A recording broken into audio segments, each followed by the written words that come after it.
I'm a little later than I wanted to be. Sorry, guys. Chris and I got sidetracked, and she's still not done. I gotta answer a couple more comments here, and then we're gonna be ready to get going with Starfield this morning.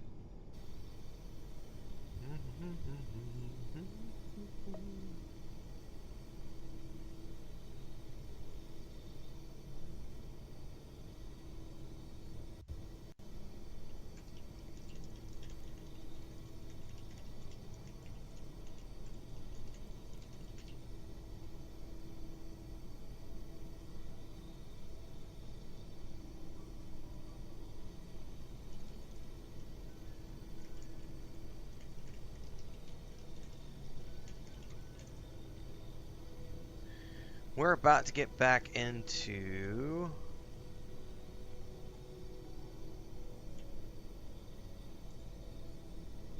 some Starfield.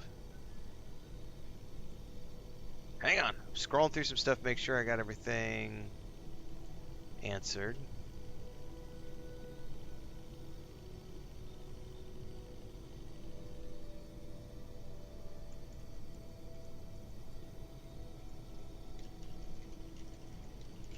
We're definitely going to look up some stuff this morning because I don't want to have to try to find adhesive. I'm going to look it up where I can find it. Someone recommended a planet called... I got to find it. It's in the comments here.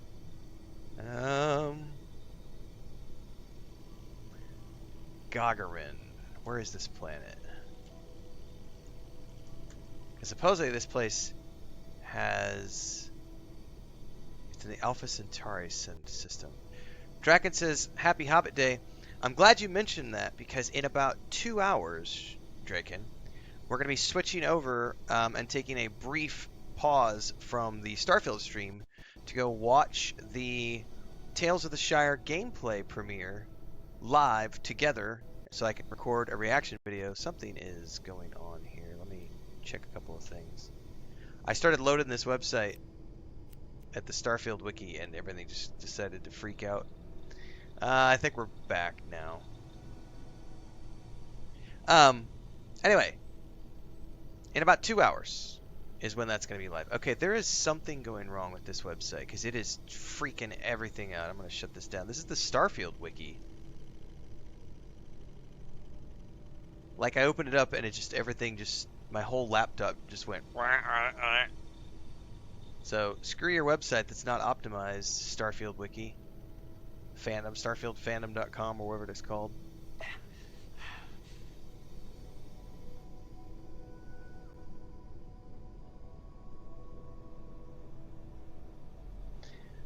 So anyway, yeah,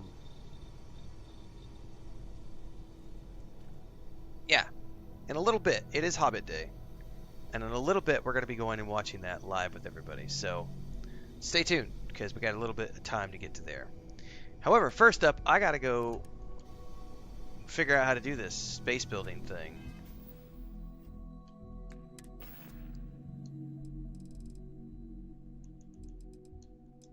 We're going to go figure out how to do an outpost this morning that we send things back to our main base with.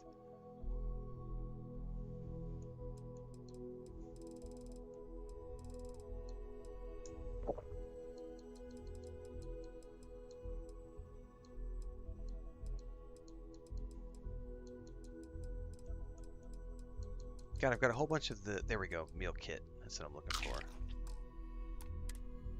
Carrying enough clutter there, or should we find some more? Have I dropped everything off here? I have, so we should be good. I need to do one small thing.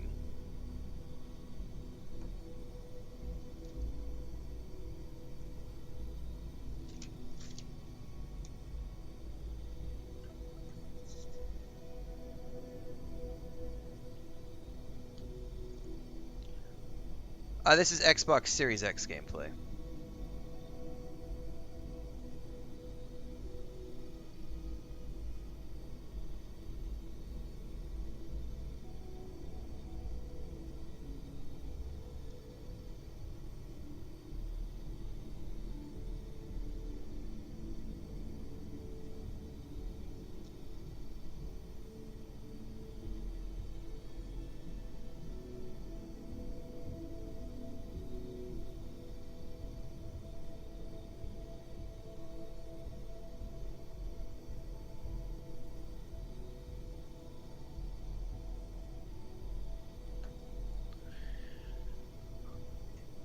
Alright, so we are going to continue our outpost building journey in Starfield this morning.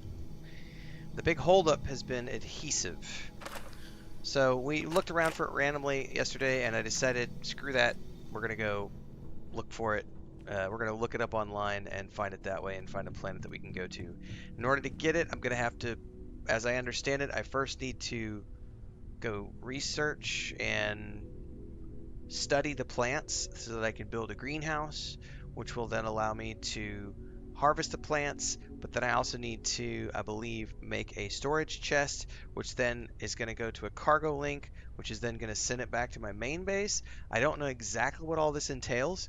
That's going to be what we're going to be working on today so that I can figure this part of it out, because I need lots and lots of adhesive to continue the base building at the main base. So I've been given a name of a planet. Somebody gave it to me yesterday during the stream, but it also, I just saw it in the place where I was looking in Google. So I believe it's the Alpha Centauri system, which is what we're in. And the planet is Gagarin, which is right outside our back door, which is awesome. I've never really come here, so we're supposed to go here, and we're going to be looking for some plants that we can then harvest in our greenhouse.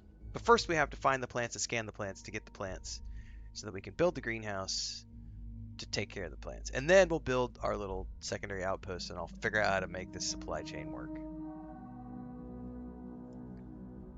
Oh, it's nice to finally be off our ship. All right. One thing I probably don't need to worry about is my rover at the moment.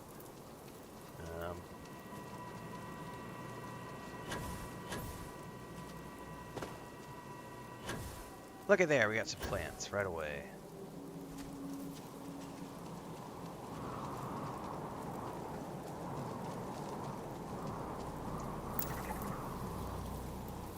And what are we getting? Fiber. It's not what I'm looking for, but it's something. Keep looking.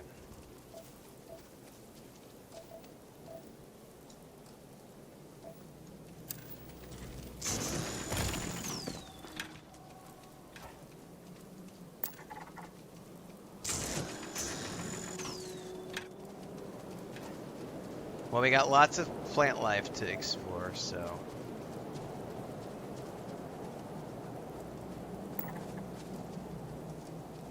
Swamp ball root. Sealant. I mean, sealant is nice, but I need adhesive. Adhesive, sirs. And madams.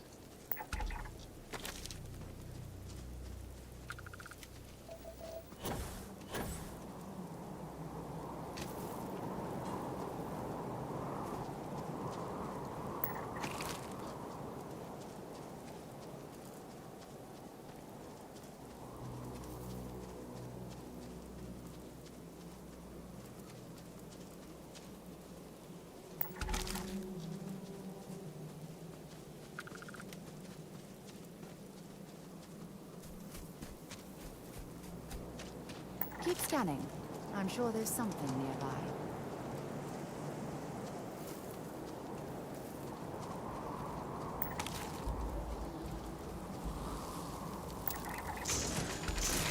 Trilobites. Nasty critters, man.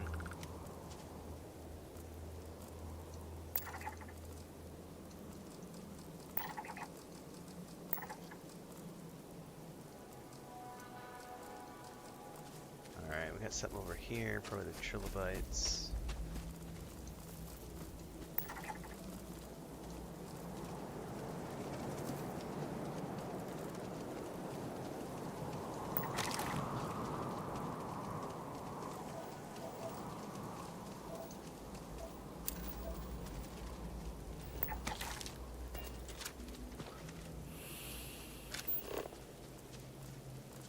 Ooh, there's a different kind of something over there. Okay, that one's got 100%.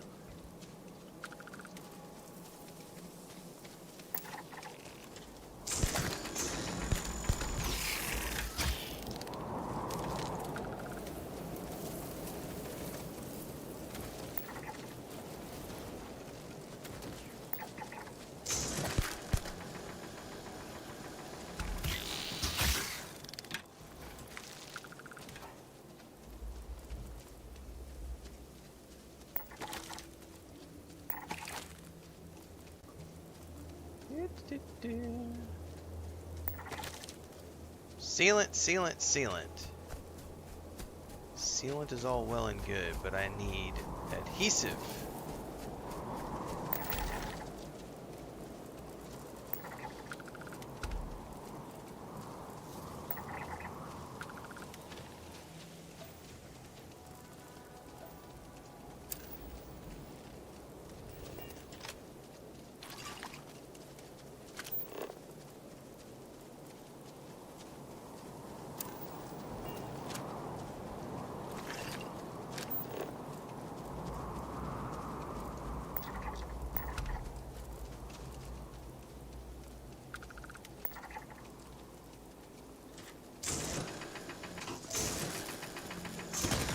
Blue X says, a strong mistake, there are likely no planets in Alpha Centauri. Ha ha. Suspension of disbelief, sir.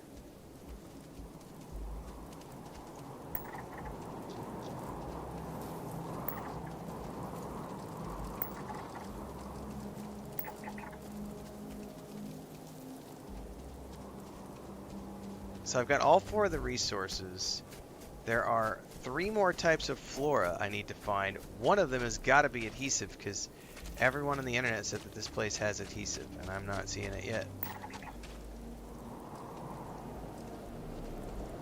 Maybe in a different biome.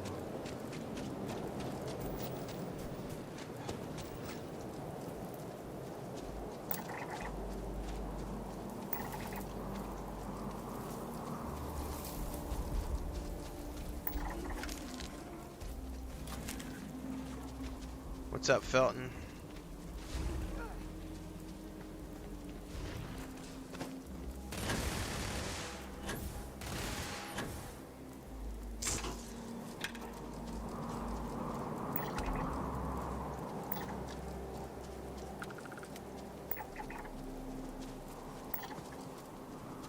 Come on, let me 100% you.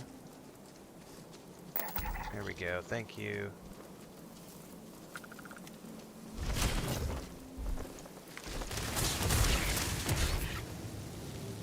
She'll take care of you. I'm probably gonna get all overburdened doing this shit. Oh, please don't tell me you're going to eat that. 100% of that.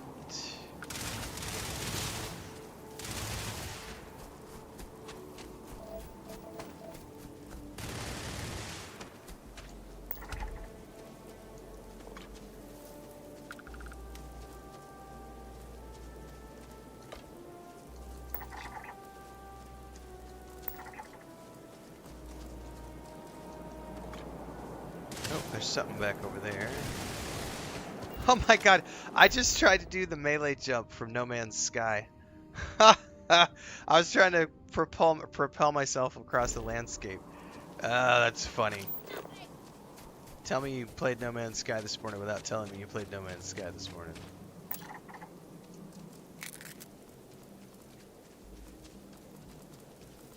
That is hilarious. My muscle memory's all like, hey, you were just doing this shit in another game.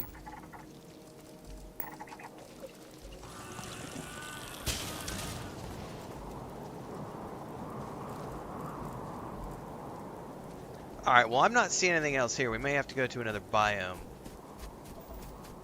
Because I'm looking for plant life.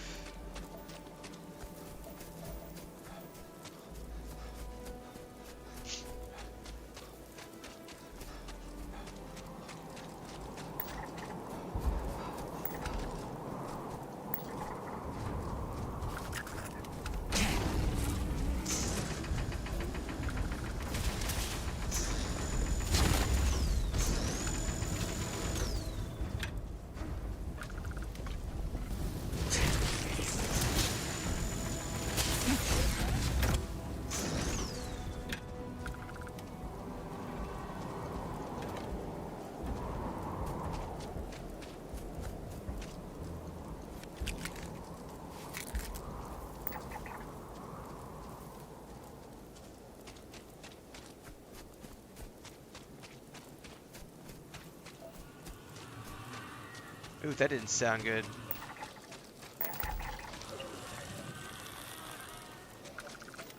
critters screaming at me. Alright, I don't see any more blue on the horizon. Oh, shit, you guys are right here.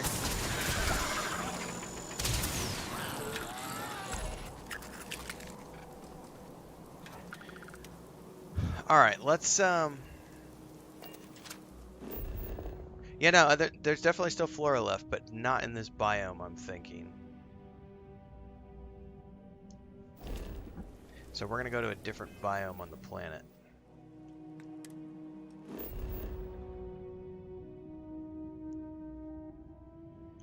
Let's try this landing site over here.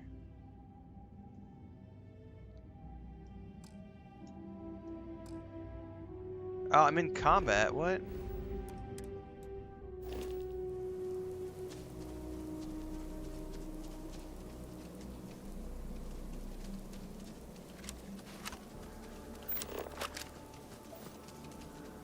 Let's let the combat clear.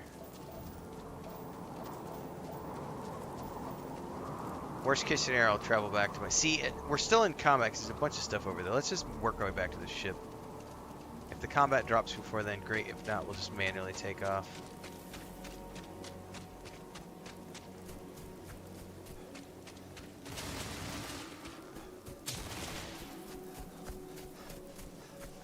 Because she's just going to sit here and shoot shit.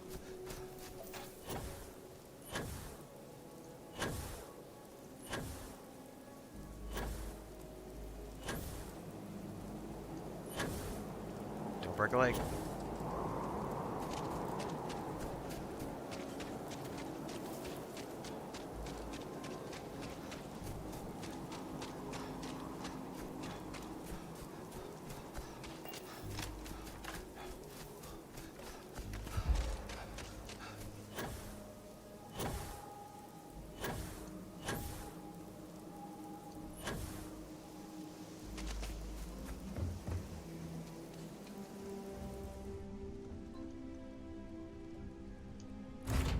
Oh, I forgot to give you guys an update on Pippin, because for those of you who were hanging out this morning during the No Man's Sky stream and then with breakfast, when we went and did the breakfast stream, finish up on the homestead, she's over here. She's sleepy right now. I'll probably move her to the bed in a minute so that she can get up in the covers. She can get nice and cozy.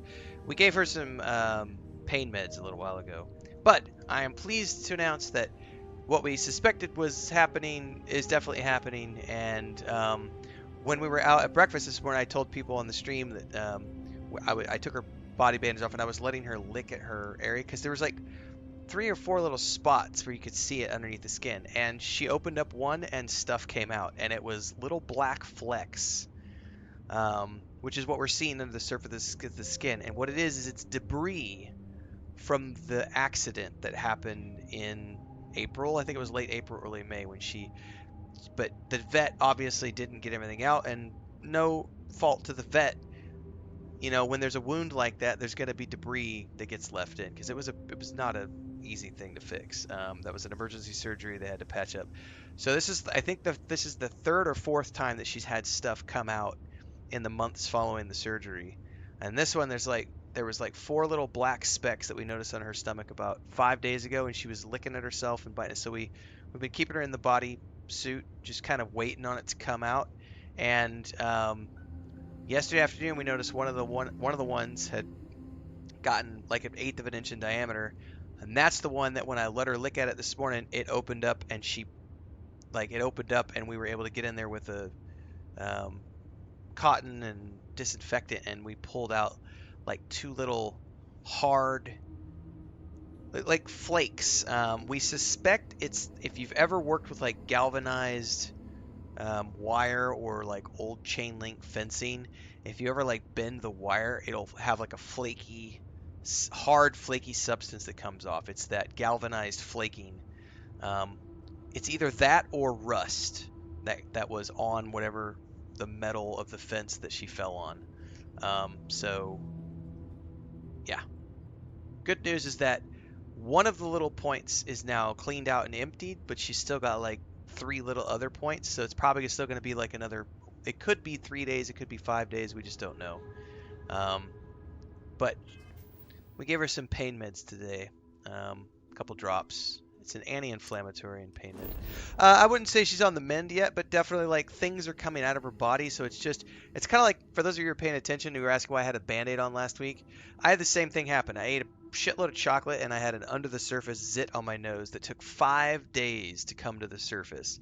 So it was 5 days of having this painful bubble on my nose and then putting a bandage on it for the last 2 days to draw it all to the surface. And then once it finally drew to the surface, I popped it, drained it, put a Band-Aid on it, and I was good to go the next day.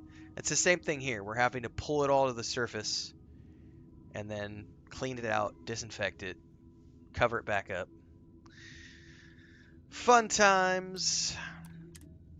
But she doesn't seem to be any pain. It's just she gets a little grumpy when, you go want to squeeze it because it's like, that hurts, Dad. But she was out playing with her brothers and sisters this morning. She wanted to go attack Snow White, so. Fire up your hand scanner. I bet you'll find plenty here to catalogue. I'll let you touch my hand scanner anytime you want, Sarah. Oh, can we not get out of here with our rover very easily?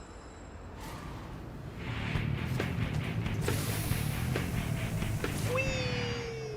Welcome to the channel. Silent Dave, welcome to YouTube.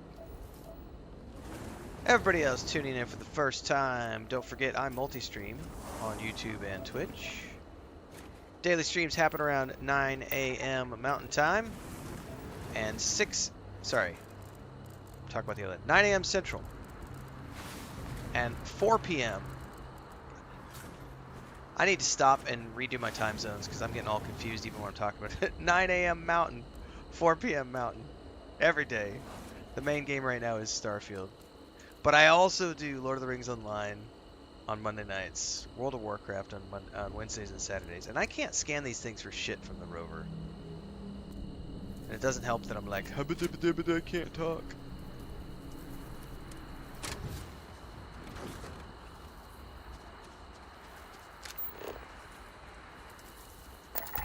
Alright, there's 100% on those.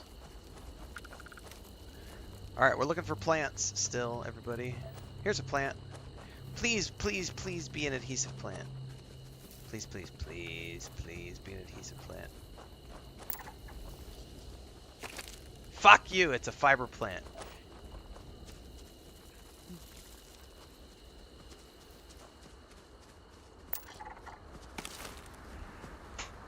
I'm confused. I may need to just build the greenhouse and see if one of these is going to provide me with one. I thought it had to be a plant that literally said adhesive from the plant, get it to 100%, and then you can build that plant in the greenhouse. But I am not finding any plants that have adhesive.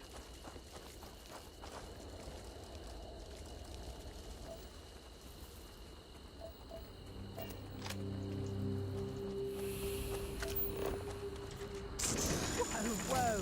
What the hell are you doing?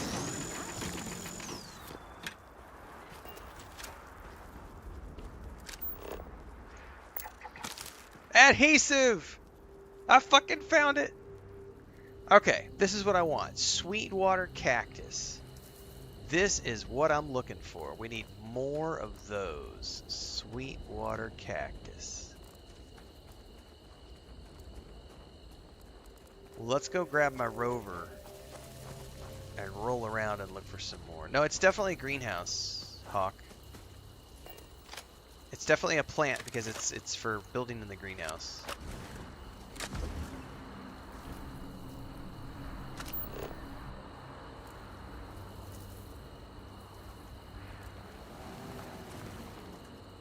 Man, those things are so high up. And you can't see because of the grass.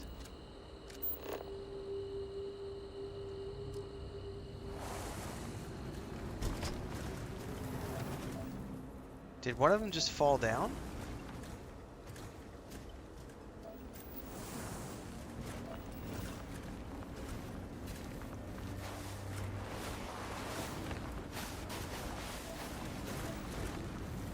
Yeah, it totally did. Oh, there's the 100% on that.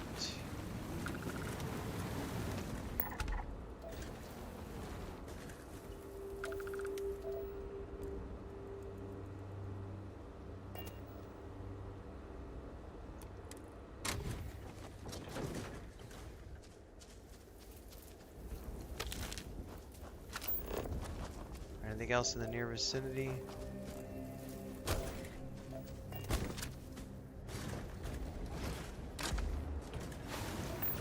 Alright, we need more some of that cactus.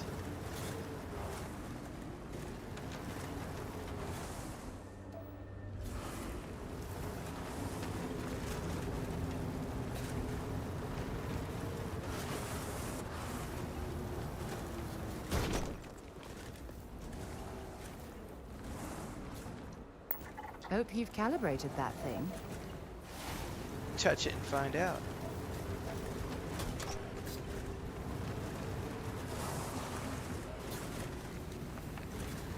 Here, cactus, cactus, cactus.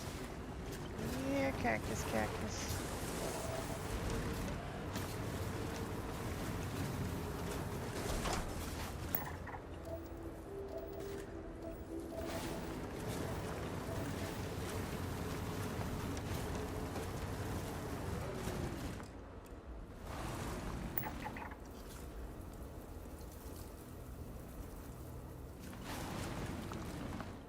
Man, you gotta be right up on it to scan it.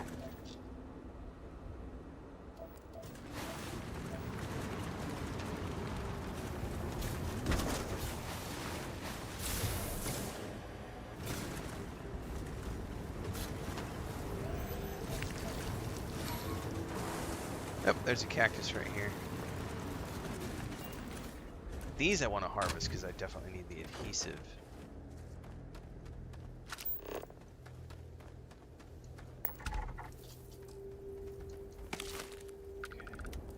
Oh, there's something over here.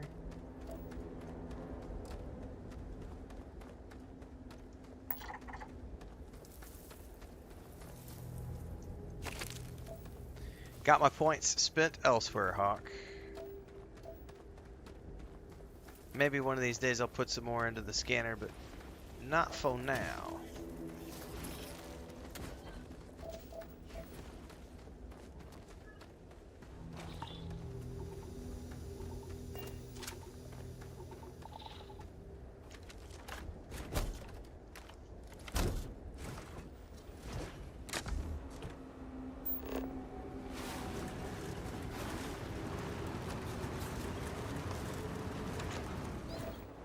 We're gonna put her on the bed right there, so she can sleep over there.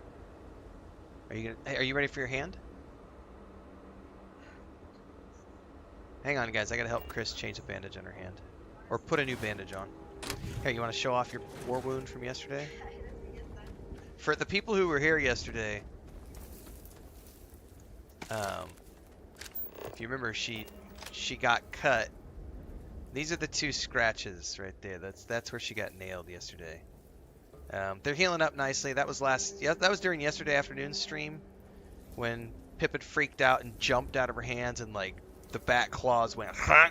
It bled all over the place. It was nasty, but it's healing up nicely. I gotta help Chris put a bandage on real quick. Put some new medicine on and bandages. So give me a couple minutes.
Alright, that's done.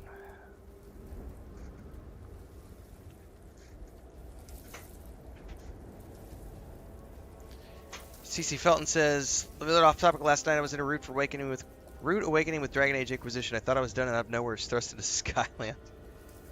Have fun with the... Isn't that the castle part? I can't remember the outpost thingy. It's been a while since I've played. Hang on, I gotta go check Discord real quick.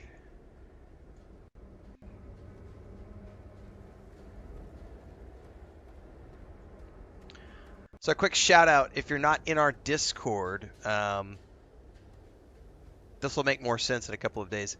Hemvar is in our Discord forever. He has been a part of my community since 2014. He has bought every t-shirt, bought every book.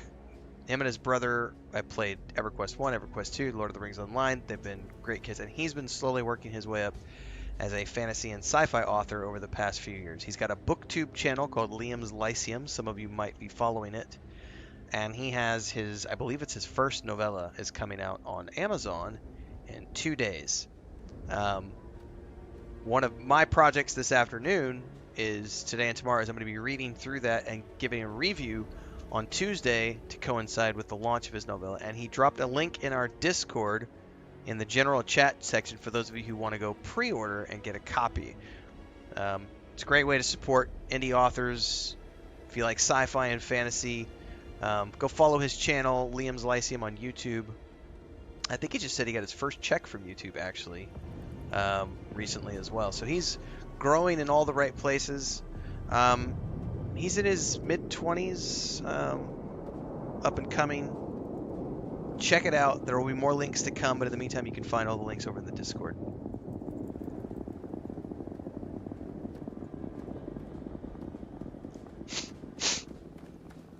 All right, I need more of this cactus.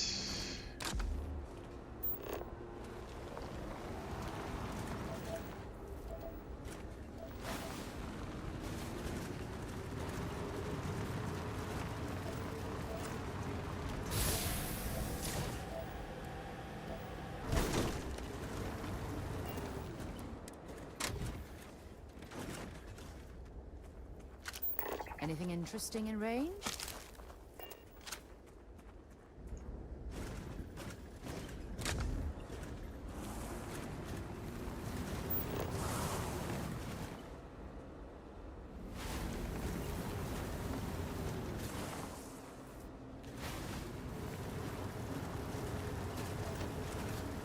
Ooh, what are you? Apex, Rust Rebel, Dust, blah, blah.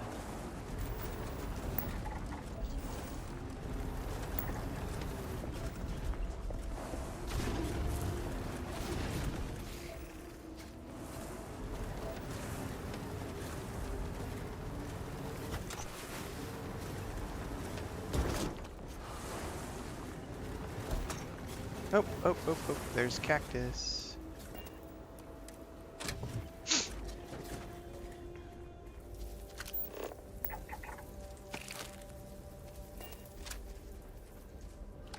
God, I keep hitting the X button because it's the same as the interact button when I play a lot of other games, and it's not the interact button here.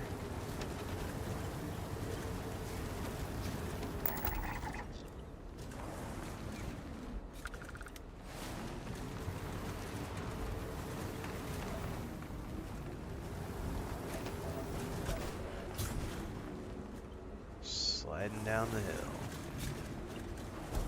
I think there's something over there in the background.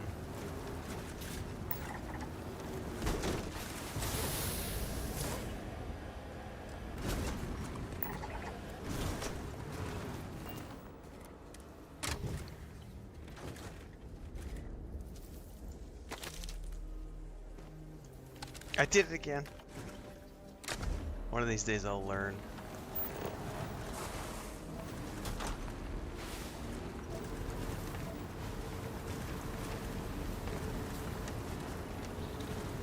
Cactus, where are you? We're going to need to bring this in for repairs. Well, maybe if you stopped backseat driving, we wouldn't have such problems, Sarah.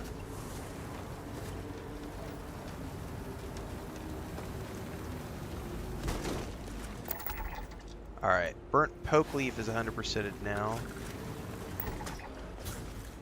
I just need like probably 2 more of the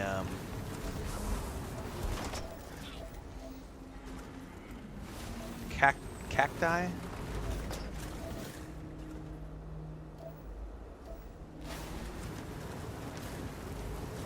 Ooh, what are you?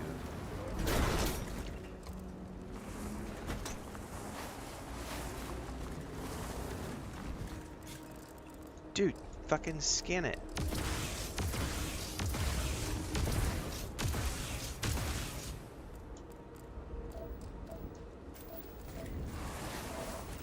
Dude, this scanner doesn't work for shit compared to the hand scanner. Like, you gotta have it, like, perfectly aligned.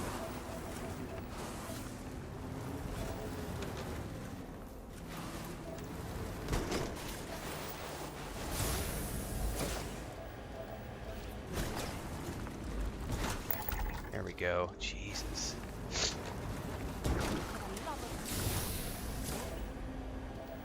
Well, I'm not seeing any more cacti.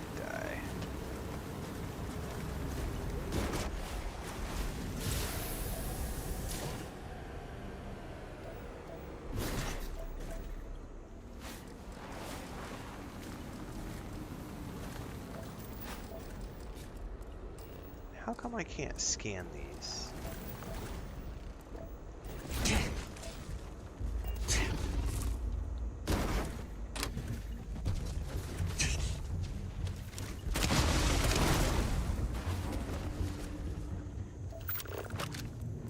So they were showing up as blue inside the vehicle, but green outside the vehicle. That's weird.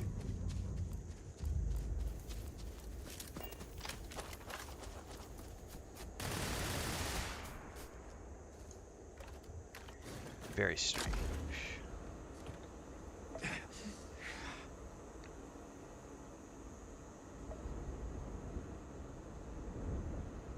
Okay. Well, I still need, oh,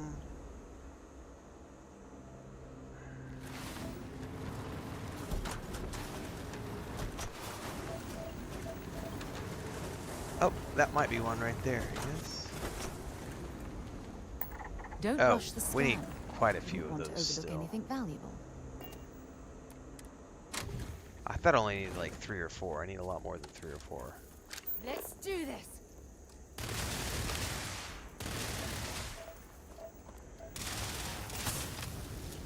What are you setting our thing on fire for, woman? Holy shit. I'm gonna have to leave her on the ship next time.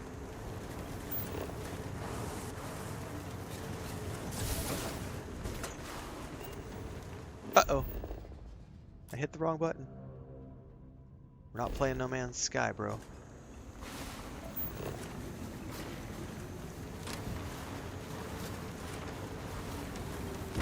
don't mean to backseat drive, but in your case, Baby wanted to light my fire.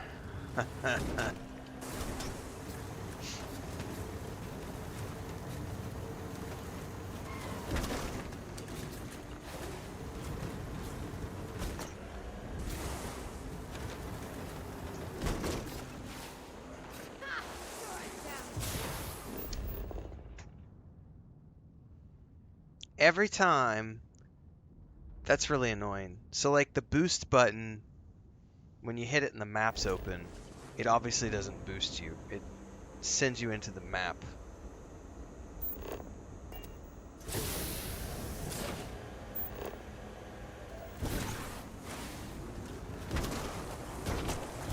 At least you can jump with this, even with the scanner mode open.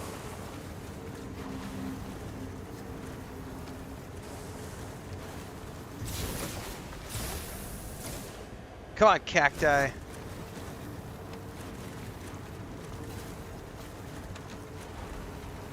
Ooh, look at that natural archway up ahead, guys. There's more than one of them. I wonder if this leads somewhere. There's one up ahead, too. Getting sidetracked.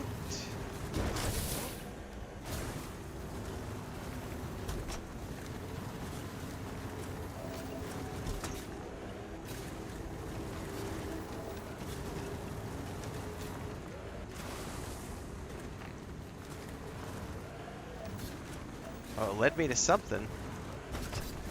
Another cactus at the very least.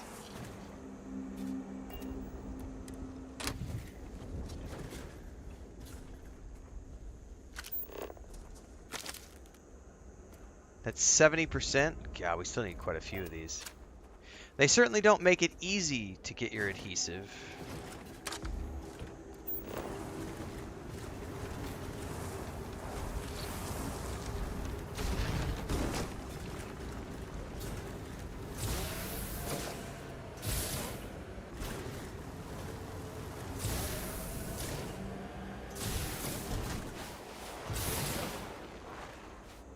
Really? Get stuck.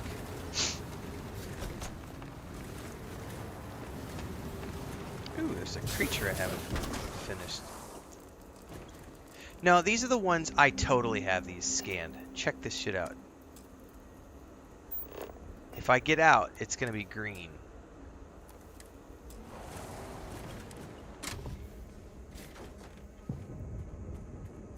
Oh, maybe not. These ones aren't. Why can't I? It says 100% scanned, and then, yeah, but they're blue. That is weird.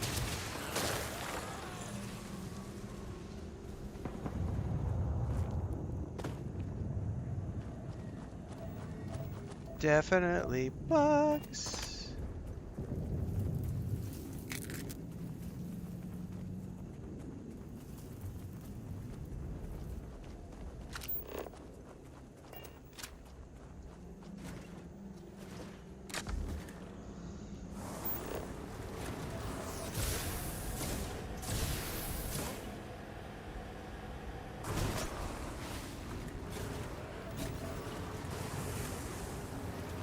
Cactus! Cactus!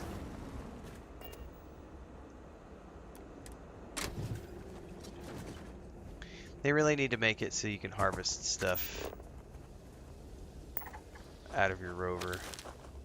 I think, yeah, 2 more.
Come on, cacti, where you at?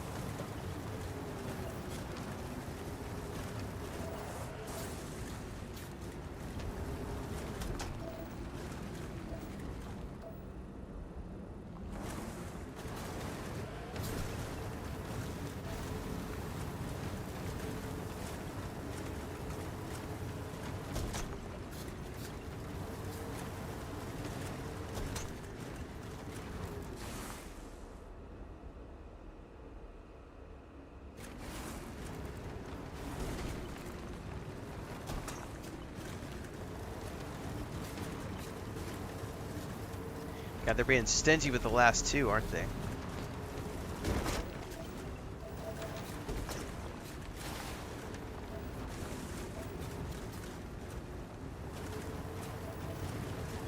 What if I went too far in one direction? I need to turn around and go back.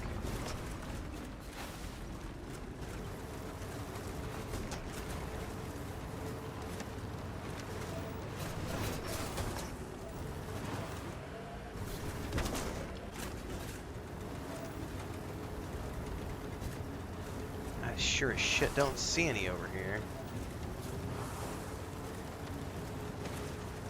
Minor crashes aside, I do hope we can make it home in one piece.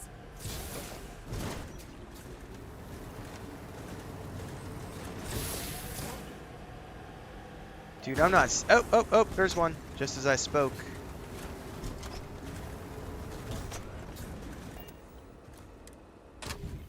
Come on, we just need one more. Oh, that got me. What have we got? So Animal, vegetable, or mineral? now I can build a greenhouse here. Alright, I probably can't fast travel at the moment because I think we're Try in... not to be a backseat driver. Yeah, good luck with that, Sarah, because you haven't managed it yet. Let's see here. I think I'm in combat, so I probably won't be able to fast travel. But if I can get over here...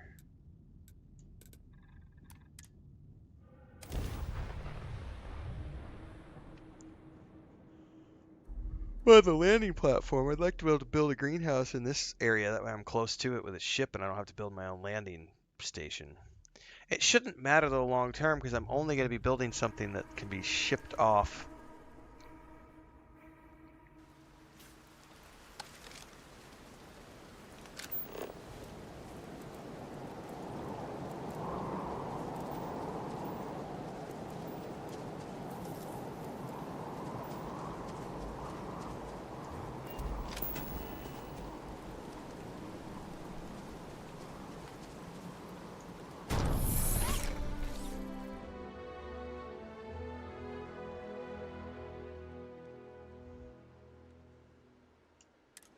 All right, too late for that. Transfer container. This is between your output and your ship.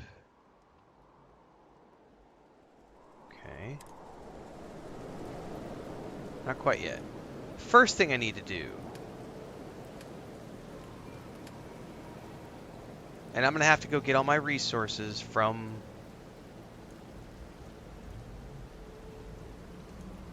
We're gonna have to travel back to the lodge, get all my resources, and come back. Or I could just make a list of what I need. Let me just. That's probably gonna be easier.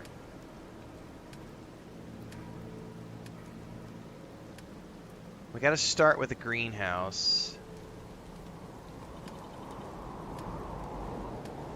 which is where.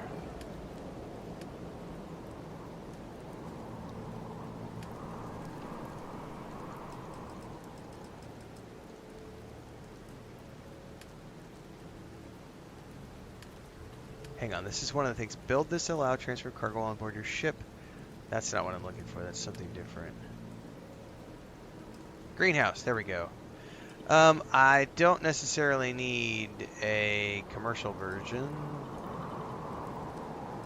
but I might as well.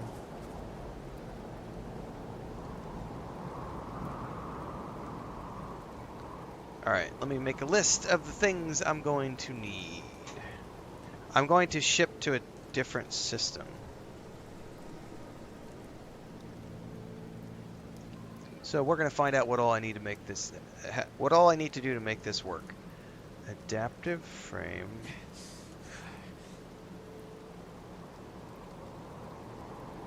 Times 9. Fluorine. 12. That's for that. Then outside of this, it needs 3 power. I remember that much. And needs a water.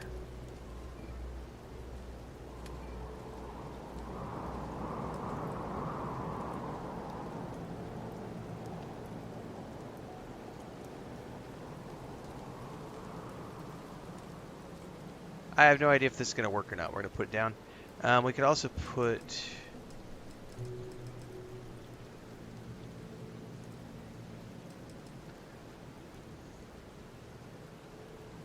I don't know if this place gets enough sun. I need for wind turbine. I only need... I might need more than one. So let's grab our cobalt and nickel.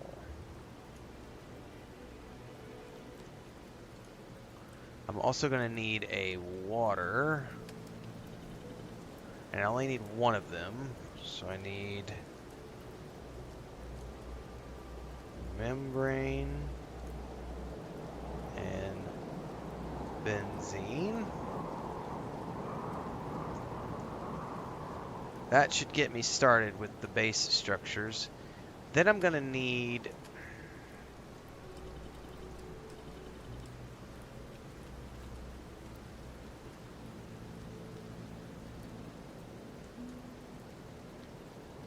That's for same system.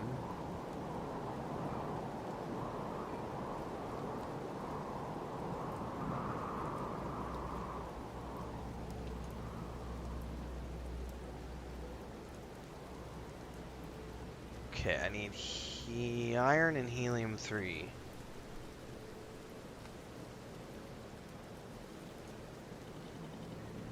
Now, are these like storage chests?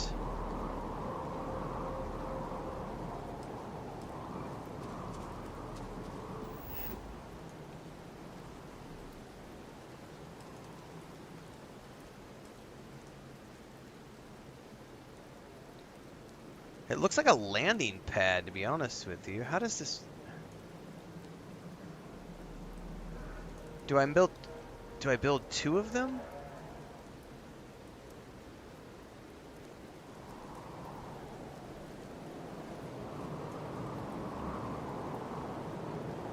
That's the operating cost is helium-3.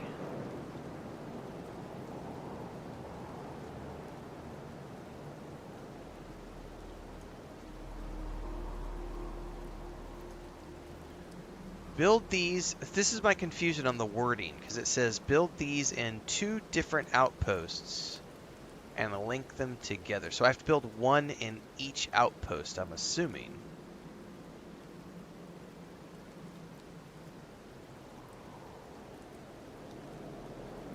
Yeah, that's what I thought, HaterX.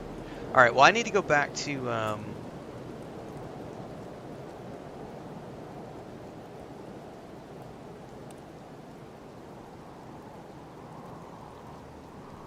Okay.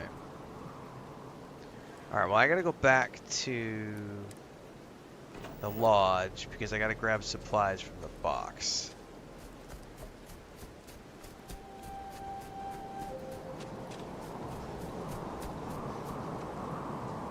God damn it, I picked the wrong entrance. Exit, whatever.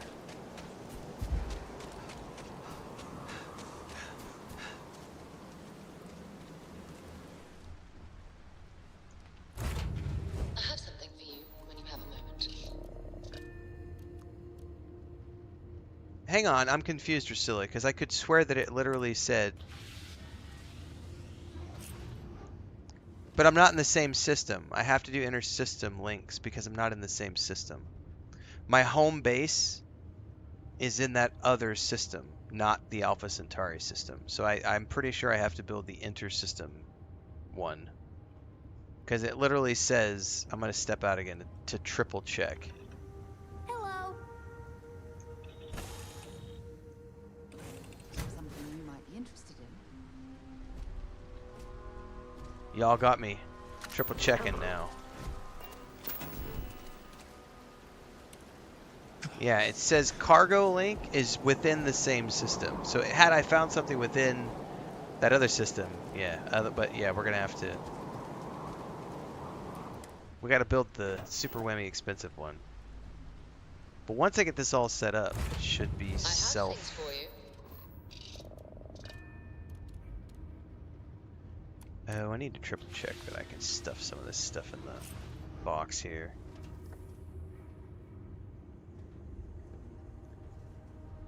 Oh, I gotta pay attention to the time too, guys, because we gotta go watch that. It's Hobbit Day showcase for Tales of the Shire. It's in 80 minutes. We got about an hour and a half.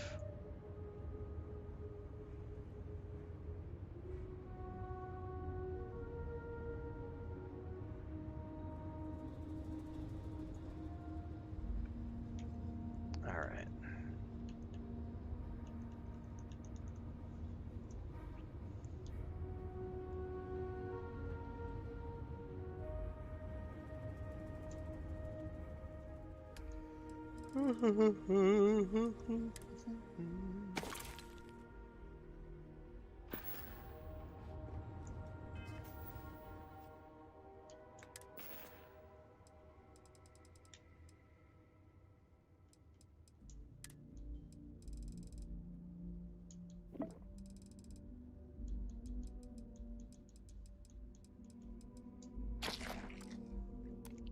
chicken.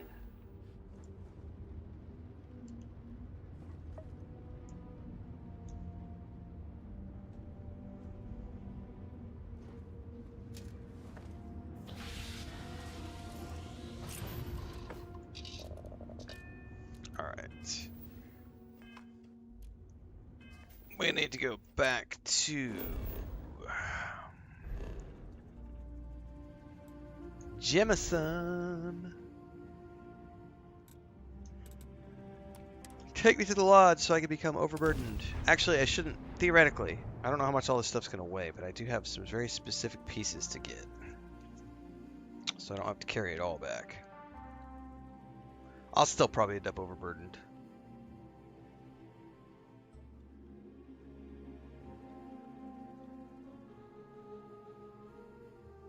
Oh, and you know what? I'm probably going to need a storage container, unless I send it straight from the greenhouse to the cargo link chunks thingy. this time?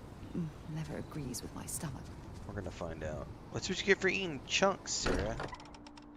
Although I just ate chunks chicken. I wonder if any discovery reports have come in while we were away.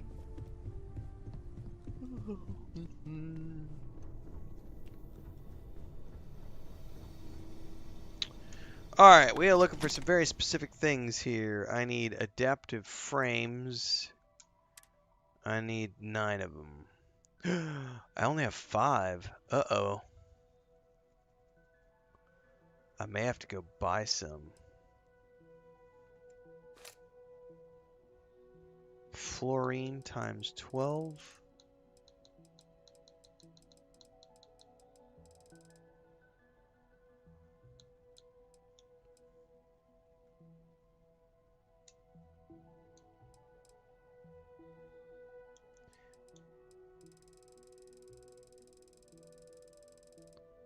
I'll just grab 30 just in case.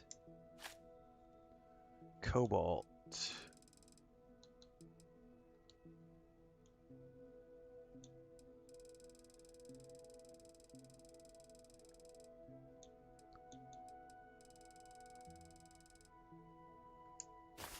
Just taking like half of these things. Nickel.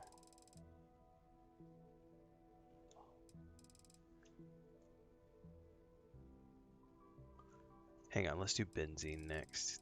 Since we're doing these alphabetically. United says you can craft adaptive frames at the workbench if you have the resources. Nice. Okay.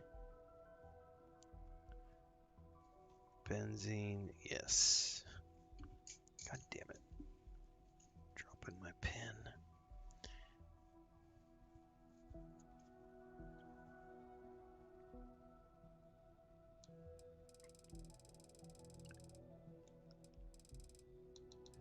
Helium-3. I wish they had like a split stack.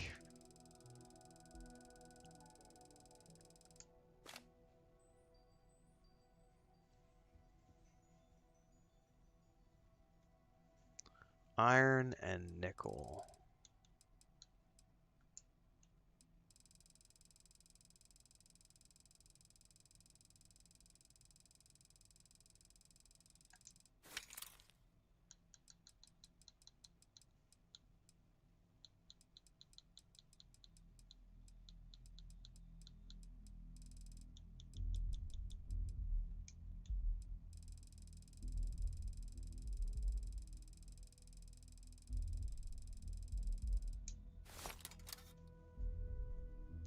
And then membrane.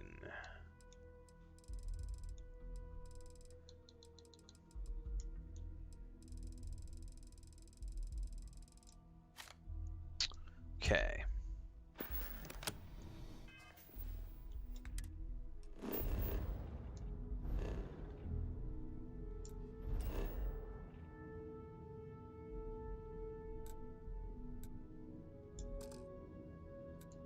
Oh, really? Of course I am. Jesus, of course. How bad am I overweight?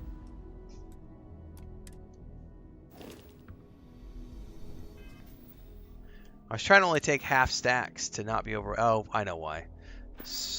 I'm just gonna end up just leaving this shit off. Gameplay options. Carry capacity. Max. Cargo access distance. Anywhere. Make this a hell of a lot easier.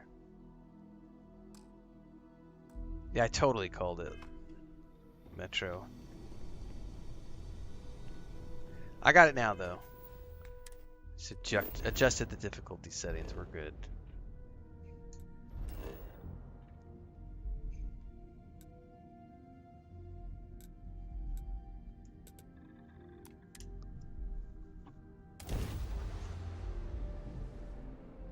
Oh shit, I forgot about adaptive frames.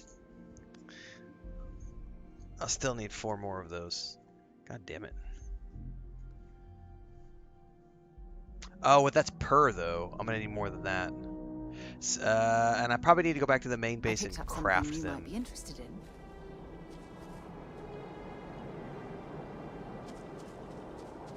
Alright, well, let's start with what I can. Outpost. Let's just... I don't care about looks right now. Drop a water extractor. Drop a wind turbine.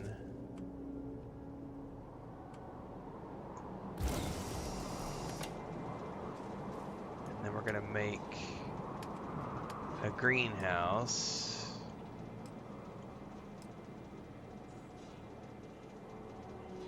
Yeah, I need more of those. Okay, so I need to go find 4 more adaptive frames, which we can theoretically go craft at our other base because we have a workbench.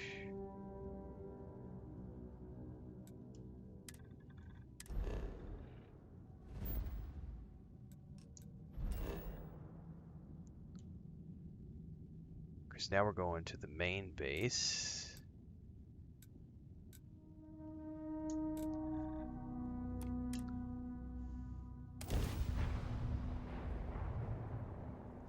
Cause I'm all about the base, that's so lame.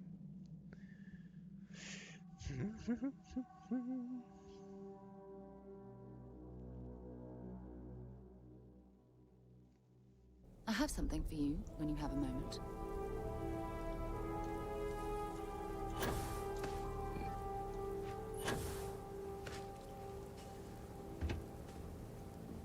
How much shit did you guys knock off my desks while I was gone? Nothing? Well, you all deserve a medal. Alright. Which one of these was the... Here we go. Adaptive frames. Aha!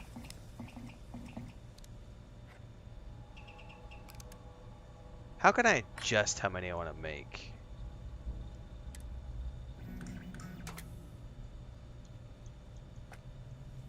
I needed 5 more, I think.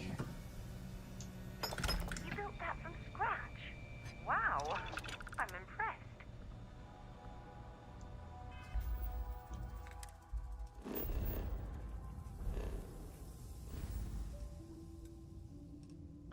Alpha Centauri.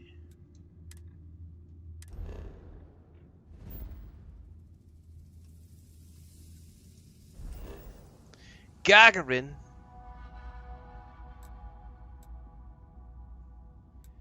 Gagarin Outpost. It's a horrible name. Gagarin.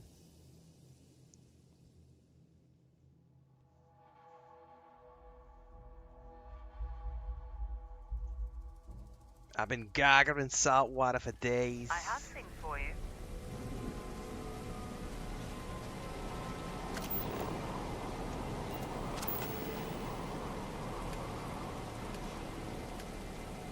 Greenhouse.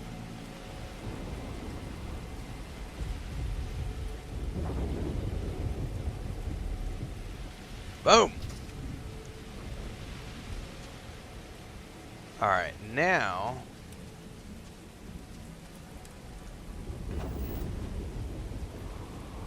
Probably need to turn it around, don't I? Because the entrance is on the other side.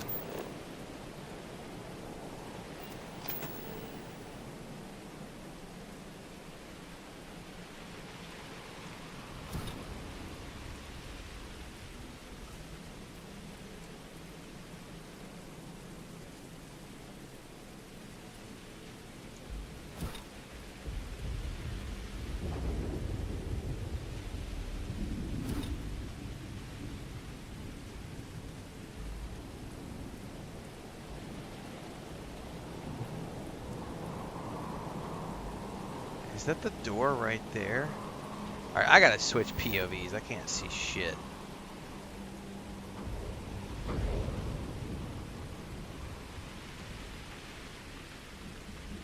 There we go.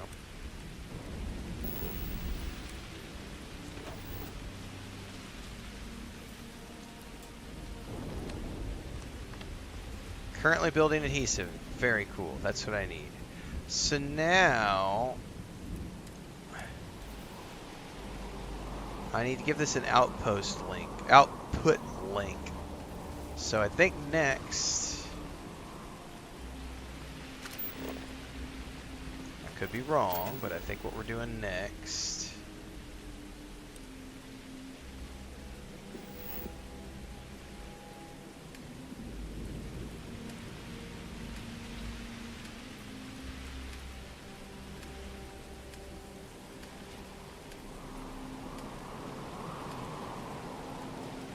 cargo link enter system.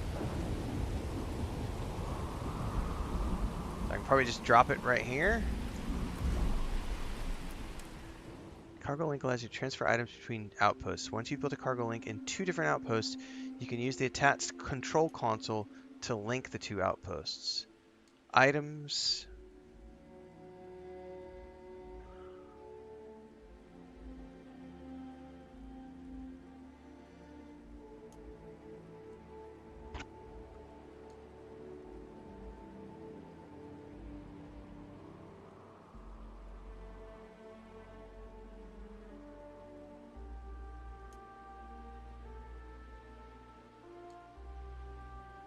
I'm reading through this and like, give me a second, guys. I gotta try to ponder. Items in the outgoing. How do you know which one's the outgoing container? Do you have to stipulate it?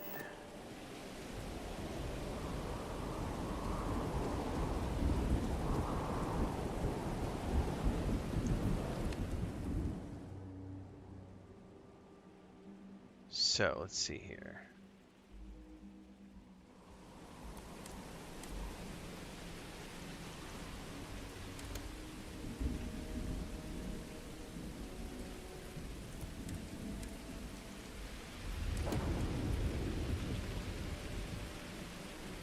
I don't think I can do anything yet. Hold that thought. I think what I want to do, I think what I need to do here is link this to the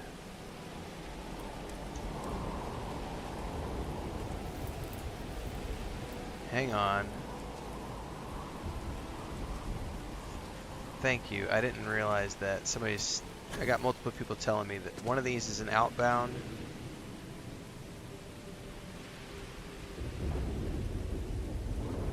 How do I know which one's which, though? They don't say inbound or outbound. Oh, wait, these do. Incoming. Outgoing. Okay. So correct me if I'm wrong, but I think I need to create an outbound link from here.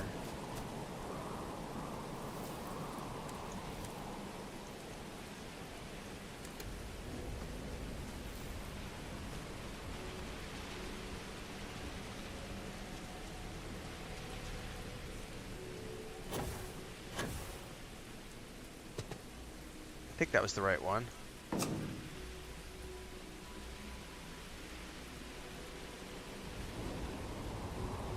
That's an outbound cargo link. Now, theoretically, I should be able to go back to the other base.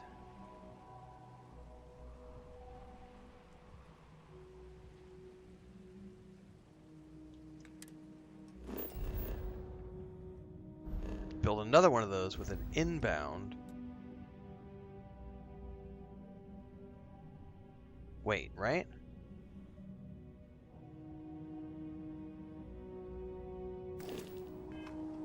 Hang on, someone's saying I need to fuel the cargo ship. Is that this thing over here?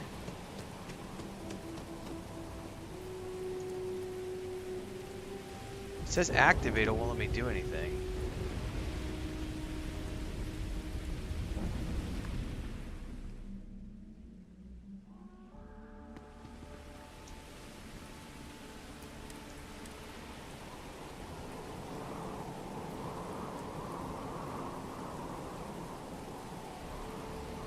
How do I load this thing up, though? How do I power it?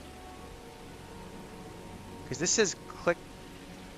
That's just the activation link. I must be missing something. Where do you stick the helium-3?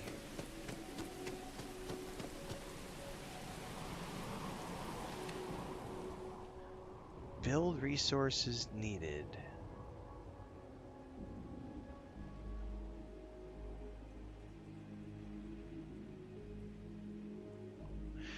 So hang on, I've got the helium-3 in my inventory. So do I need to create another storage unit which has helium-3 in it, which then connects to this to fuel to it? So, okay, hold that thought. So I don't have a helium-3 mine at the moment, or an infinite resource of helium-3. So if I wanted this thing to operate in perpetuity, I would need some form of perpetual helium-3. I see.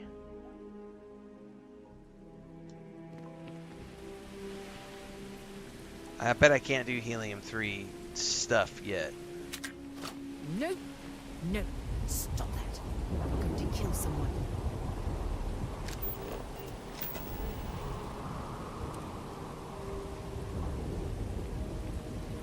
Yeah, that's my next roadblock. Exactly.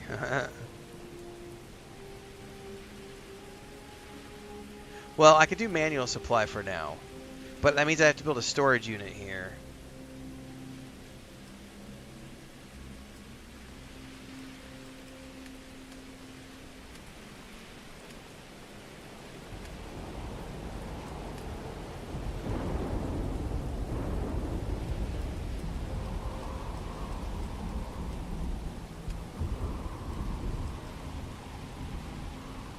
Can I put that up on top of here? No.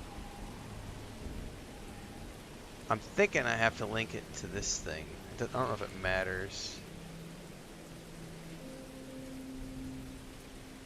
Oh, and I don't have any of the things I need to make this. Oh my god.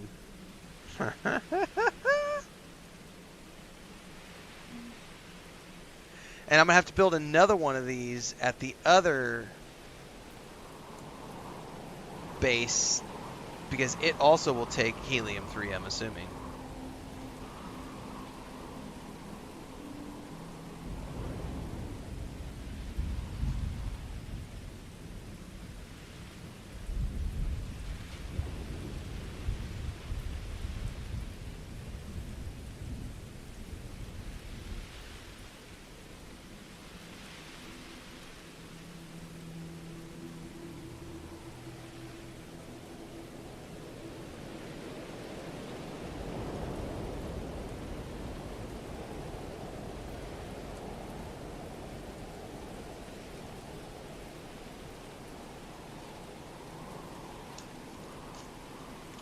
Pretty sure I'm completely out of tungsten.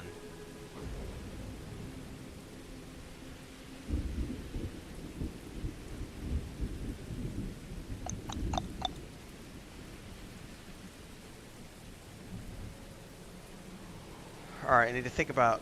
at the very least, I could go back to my other base and place...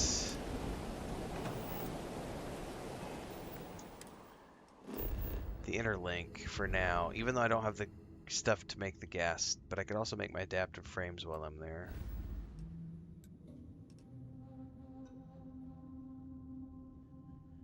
I think, yeah, that's how we'll do this. Yeah, I'm learning that, Hake. It's a whole nother... It's a whole nother game within the game.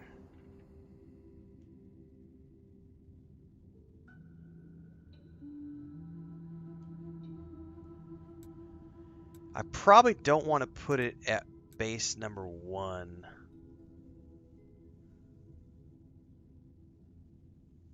I don't know. I probably want to put it at base number 2, but I already have the power supplies, everything set up at base number 1. Let's go take a look. I don't know if I want to place it here or over by the landing pad.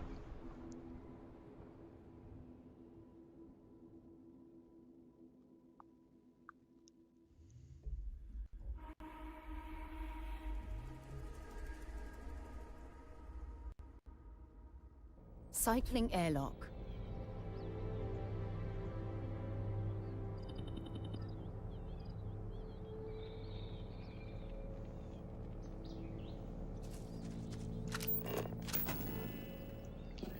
Alright, see, this is where I don't know that I want to place it anywhere here.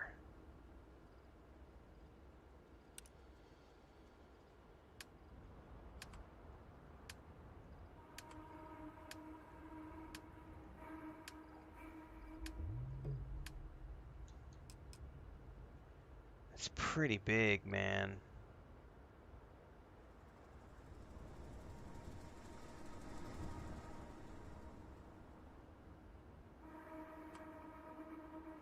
I don't like the look of it right over here. I kind of feel like it would be better off over by the space station that I built.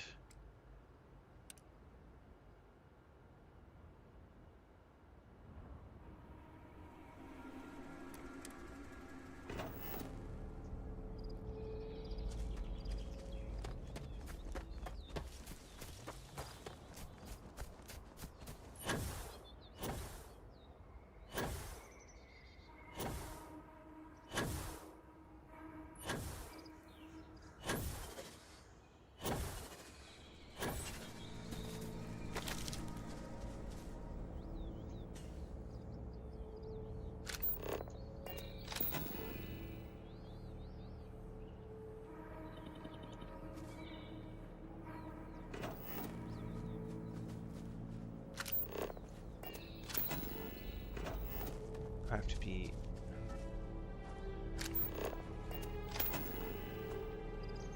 No, they do not share the same storage together. They're just side by side. This will have to be its own, but it's right next door. Like this, I built this right next door to the one I was already at. So, the only thing on this particular plot is my landing platform and my starship. It's just my landing platform and a... Sorry. The only thing on this plot is this landing pad and a watchtower. And then just up the hill I have an adjacent outpost, which is my building, existing building structure.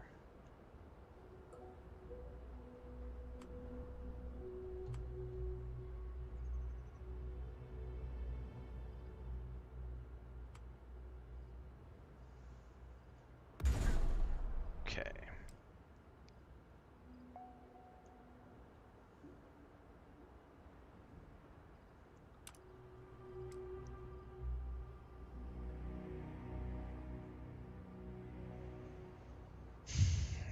Now, what does this require? All it requires is helium-3. It doesn't require any power sources or anything like that.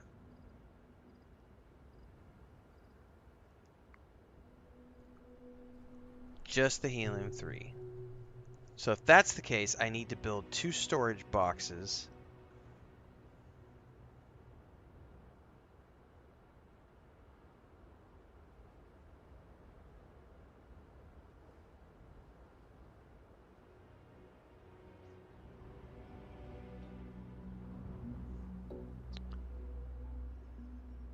Not boxes, but gas containers. Okay, I need to go make 11 adaptive frames. If I can. I don't know if I can. I don't know if I have enough resources. About to find out.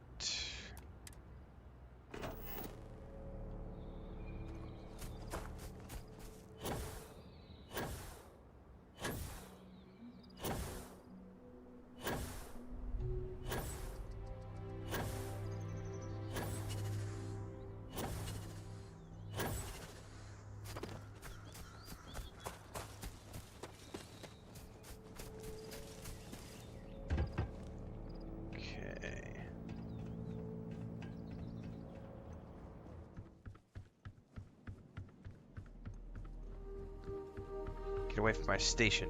Welcome back. Just teasing. I don't need that one. Alright, adaptive frames. Yeah, I don't have enough. I need 11, right? I might have enough. We'll be certain to put that to good use.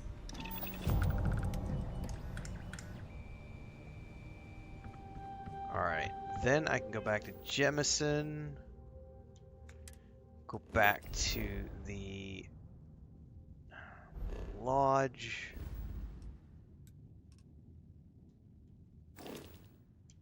Oops.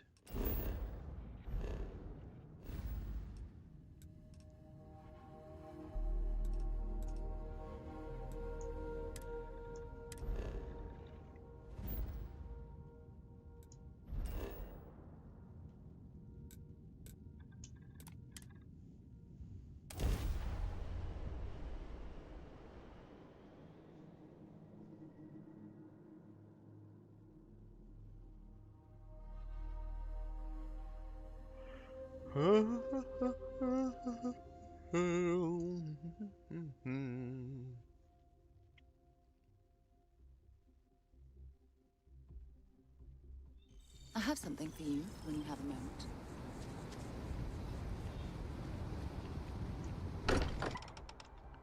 Okay, I've got my list. Let's go Good down to to be the home. basement. Get everything we need.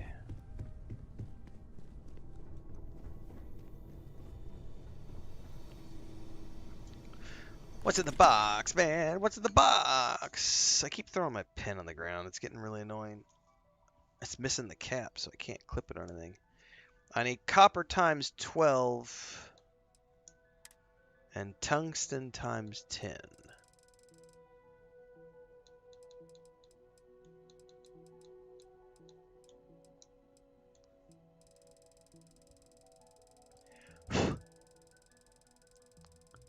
I may be out of tungsten. I very rarely have the T's.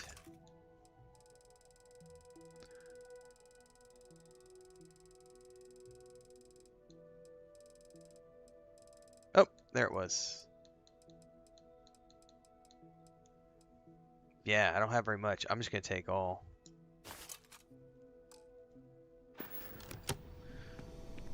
Okay, so now, if I'm not mistaken,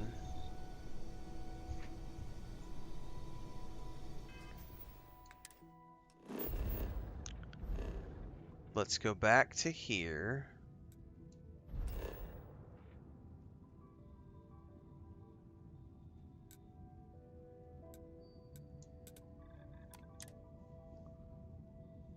I have no idea if this is going to work.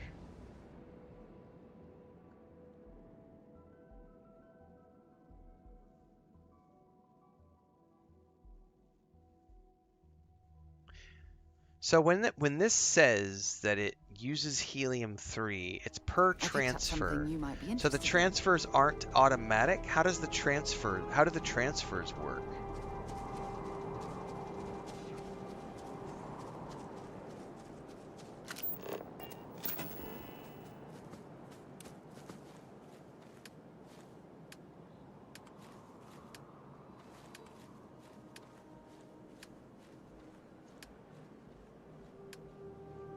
Storage gas.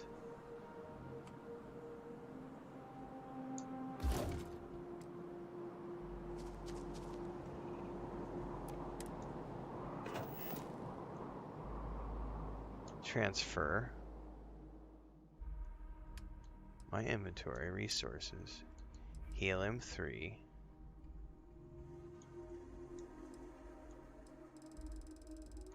Let's put half of this.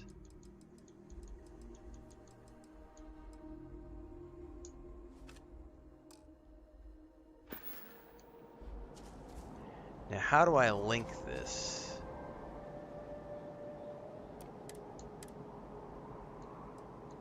Output link. Do I put it to that box right there? Or do I put it to somewhere up here? Or do I link it to the outbound? It's probably to the outbound. By creating a chain of output links, incoming items will fill up this storage can into the chain first.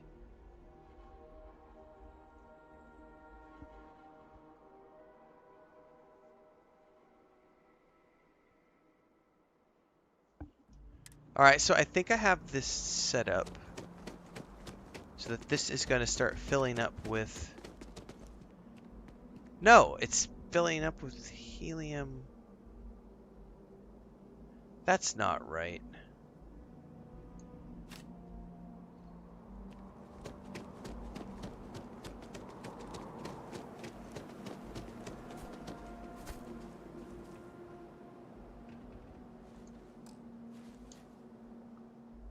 I did something wrong there.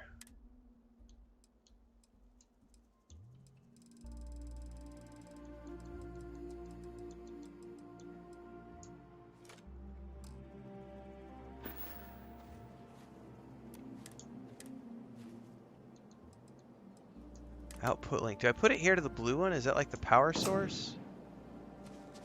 Maybe that's what I'm supposed to do. It doesn't actually say that this is a gas intake though, guys. That's the thing. That's the confusing part, is it doesn't tell you that this is like the gas intake. So now...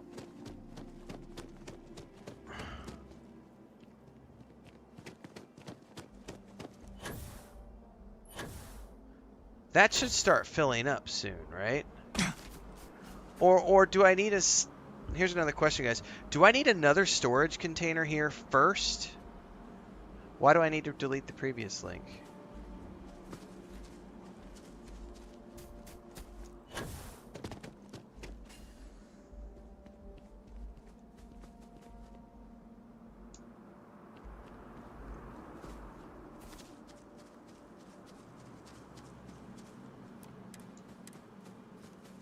Where is this linking right now?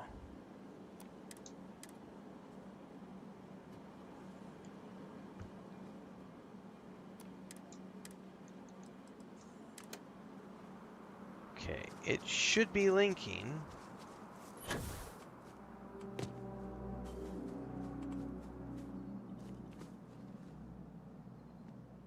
Oh, there's an existing link going from here. How do I delete an output link?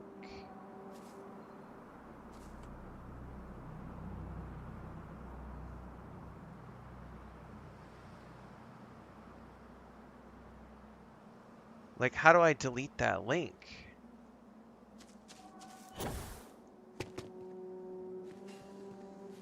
Highlight the link?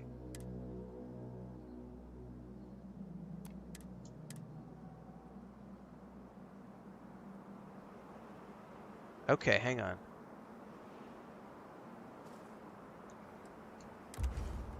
Okay. Okay. All right. So this is going to the gas. And then that thing is linking to the outbound. So here's another question. Do I need to make another storage container here between this and the outbound box, or is this going to automatically fill up the outbound box?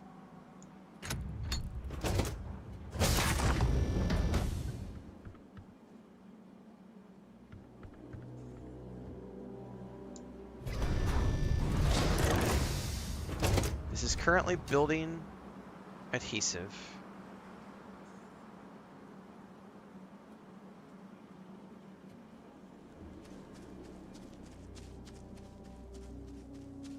No, it's in the gas storage, so we're good to go with that. We're good to go with that, Drusilla. All right, so that greenhouse is now set up to automatically fill this outbound box.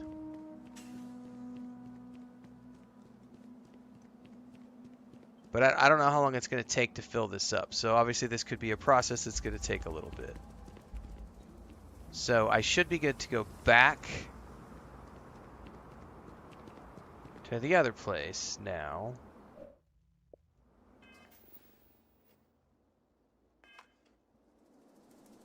the other base, and do the same thing for that other, but it's going to be inbound. That's the tricky part. I'm going to have to figure that out. Okay, Narayan. Well, it hasn't filled anything yet, so I don't know if I still have something that's screwed up. Because it didn't have anything in it.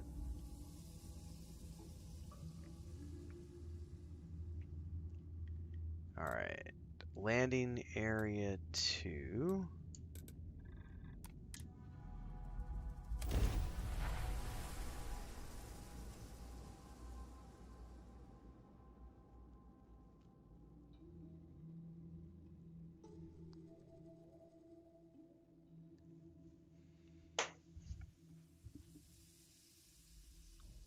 Now this planet, this is more my speed. Oh, I could hike here for a while.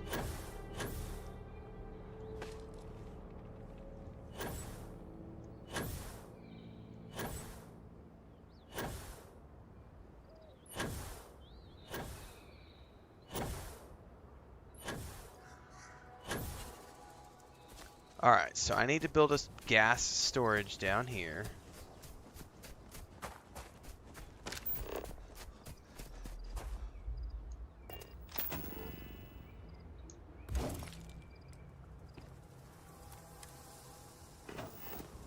We need to fill this with gas.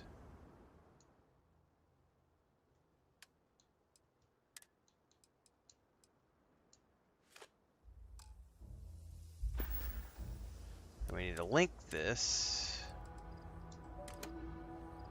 to the thing up there.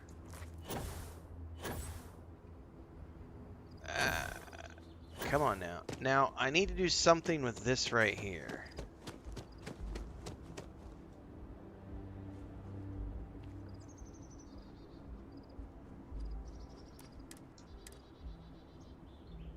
How...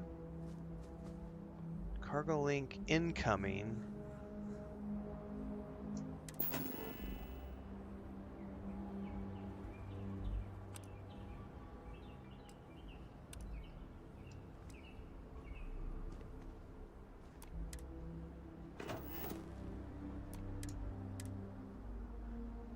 I don't think I need to do anything to that yet. I'm sorry, Chris. I can't hear you. I can't hear you with my headset. I'm very sorry. I'm very sorry. I'm very sorry. I know. I'm sorry. I didn't hear you. I have the headset up really loud. You just came in the door and this was in the way, so I tried to move this. And the protein container's in the way. I know. I'm aware. Thank you. Okay. Gracias. Okay. I didn't know that. Alright. Accident avoided.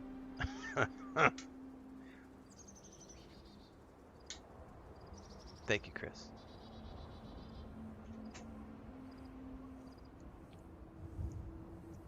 Alright.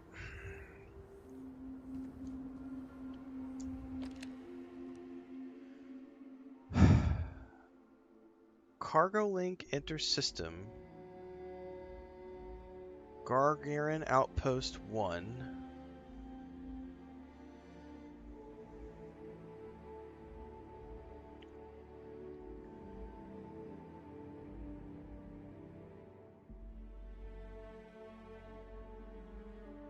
This looks like it's already set up.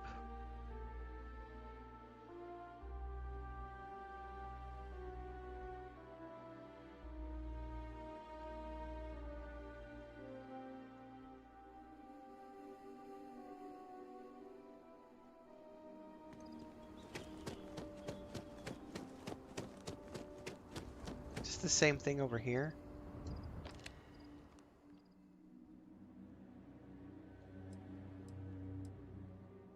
Cargo link.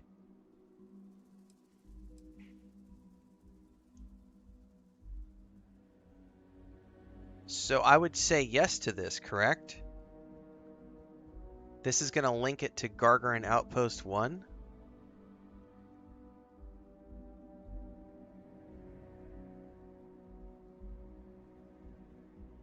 Do I need a storage chest here, or is it just going to put things into this box and then I can come here and take them out as I need? Because either way, I'm going to be dealing with boxes that are going to end up filling up, and I'll have to manually come get them, right? But I can also set something up that directly puts it into my ship, I think. Okay, Drusilla's saying you do that at the other location, not here because it's a one-way transport. All right, this is confusing to me.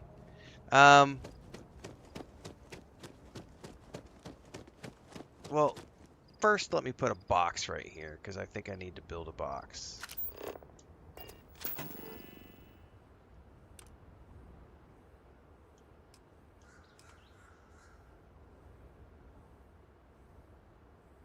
I do not care about looks right now. I'm just building shit to make this work. You're making it look almost livable around here. Then I'm going to link the box.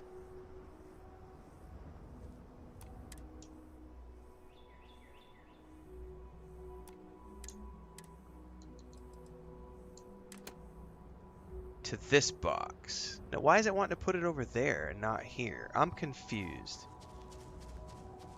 This is the... Is this or is this not the incoming box? I'm going to have to link it from here, I think, to there. I was doing it in reverse. My bad. Okay.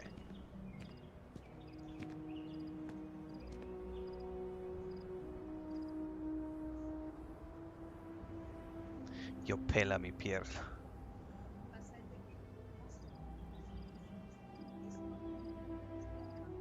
Porque Frodo es masticando los brazos.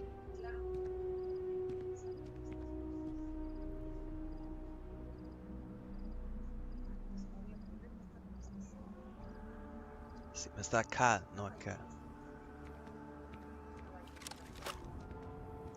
So I need to go back to the other outpost first, guys, I think. I'm being told that I need to go back there to prompt it to start sending things here.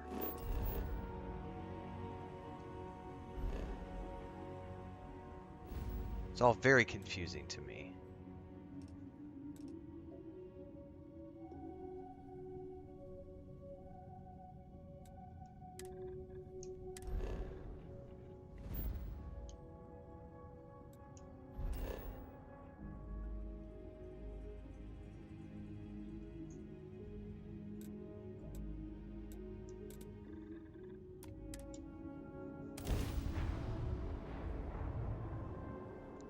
Watch me struggling. Thank you for the coffee, Chris. No, I'm good. This is all I need to drink because I'm going to want to take a nap after this because I've been up since the ass crack of dawn. I've been up since 2 o'clock because of Pippin.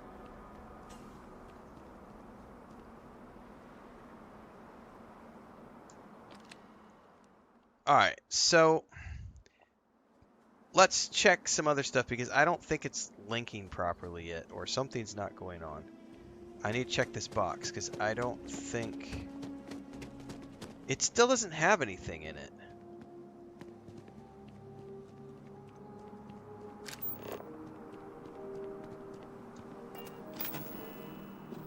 It's definitely linked.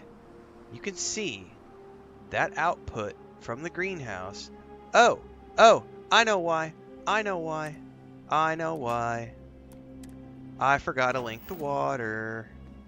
I forgot to link the water to the greenhouse.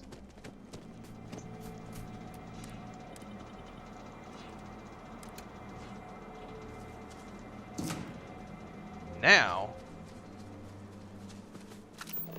I knew I needed to build the water vapor, but I forgot I needed to link it to the greenhouse.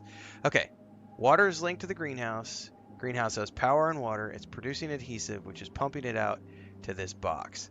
I should now be able to go to that box and see adhesive being put into that box.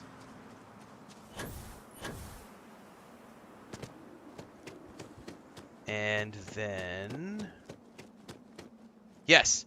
Okay, so now I'm being told that we go here to this control console.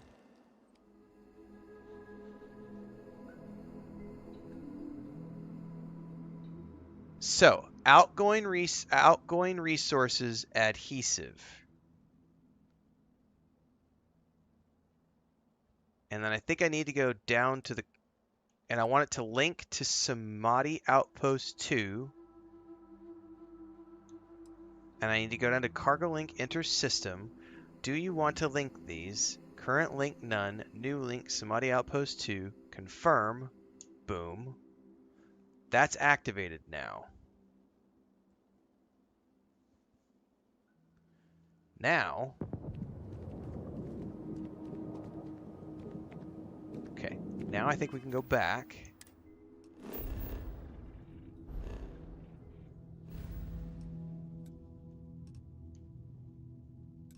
I didn't smoke nearly enough organic substance this morning for this to make any sense. Hang on. Haters telling me to wait. Why? Why should I wait?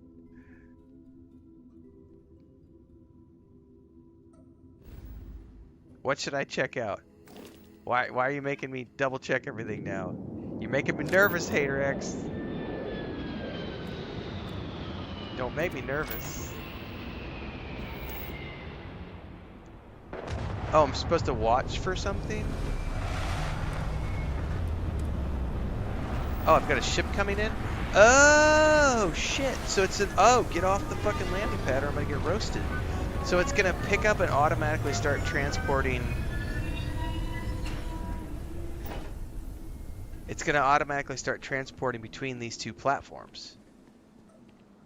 Does anybody pop out and pick it up, or does it just land and then go away? It'd be cool if there was like little Gek workers.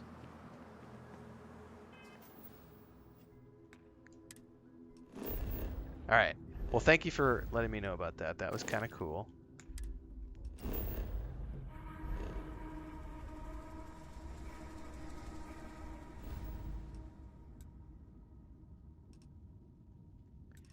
Now help me wrap my brain around this part, guys.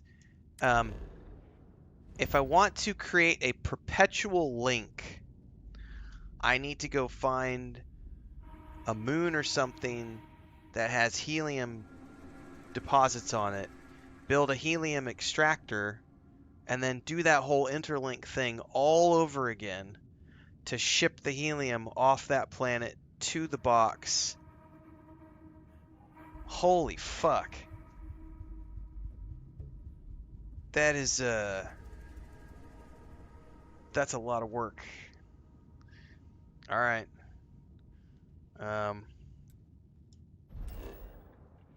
That, I'm gonna have to wrap my head around that. That's a lot of,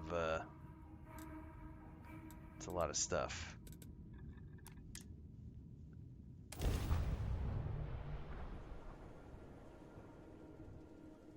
Oh, I need to go check the time on that Tales of the Shire. We're 30 minutes out. All right. Yeah, you run out of space very quickly. I could imagine that being the case.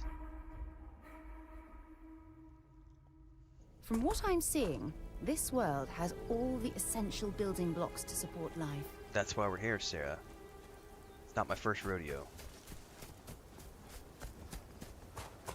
Welcome to Outpost, the game. So now, if this is all automated, when it says it's 5 helium per transport, is that it? Does it only transport when that storage container is full on the other planet? So it's 5 helium-3 every time it sends a ship, and the ship only goes when the box is full? Like, how does that part work?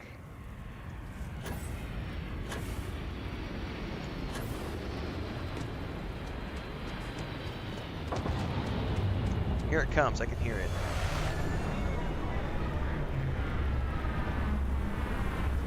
There's nothing here yet. Right, but what counts as a cargo load? Does it wait until the box is full before it drops stuff off, or?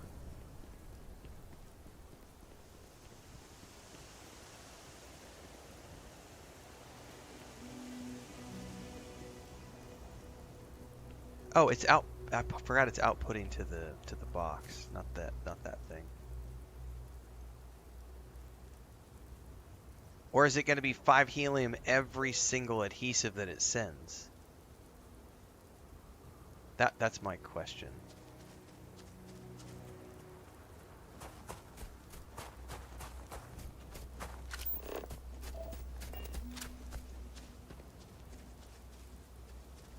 Because I feel like that it's going to burn through a boatload of helium, like, really quick. If it's going to do that, like, it's going to send that ship every 3 helium or something. Or every 3, whatever. Yeah, I guess I'll know. And the other thing is, because this is just a single-player game, I don't think it's going to send it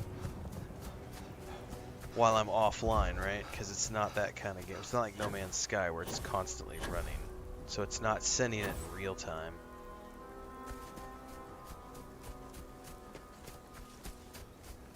That's a better way of looking at it, Babylonia. It's just a free animation showing you have a cargo link that's working. Okay.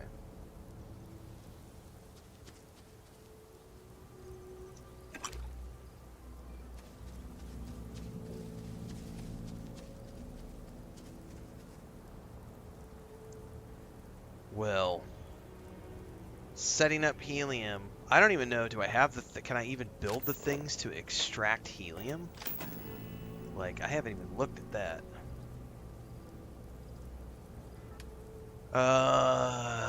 Let's see. Extract chlorine, extract water, extract vapor. I don't think anything for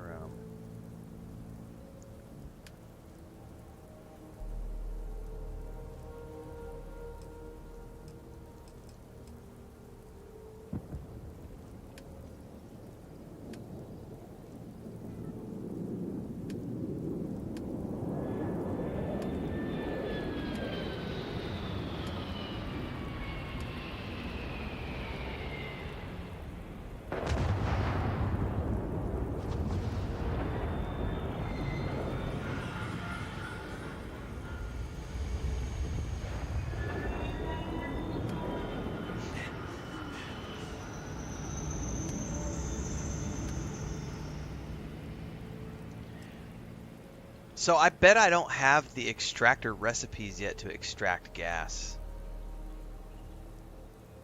Because the only extractors I have right now are water, chlorine. So do I need a special extractor to get the gas out, like helium?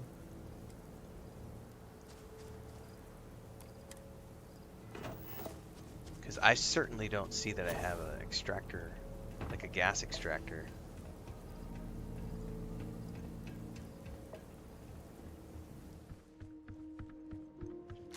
I have one?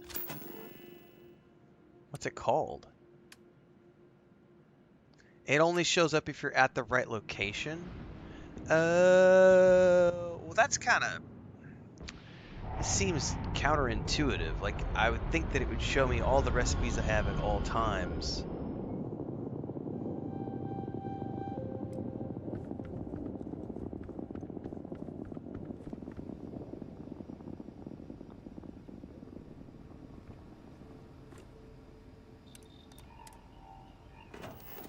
How have you been?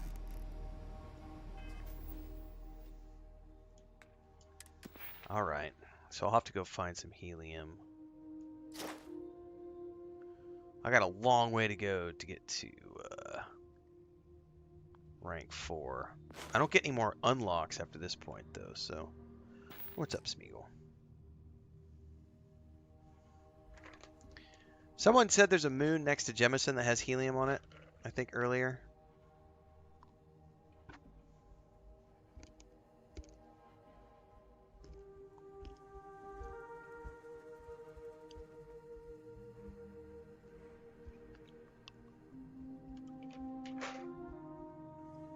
You want some, Chris?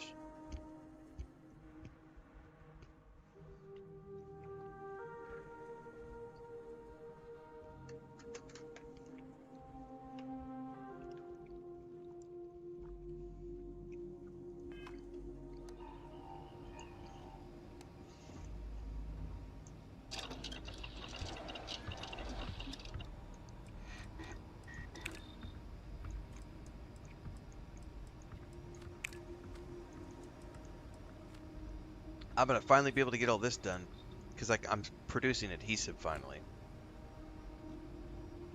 Okay, cool.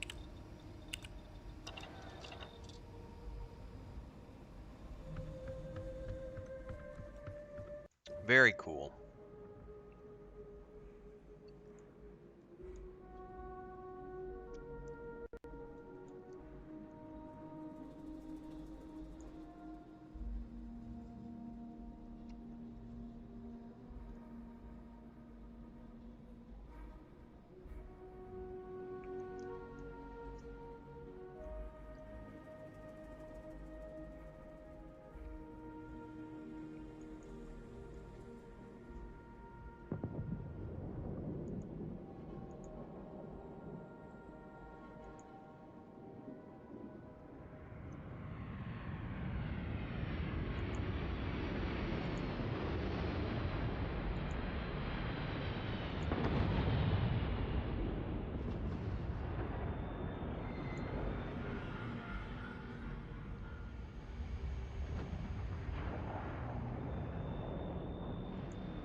All right, so essentially, I'm going to be doing a lot of different.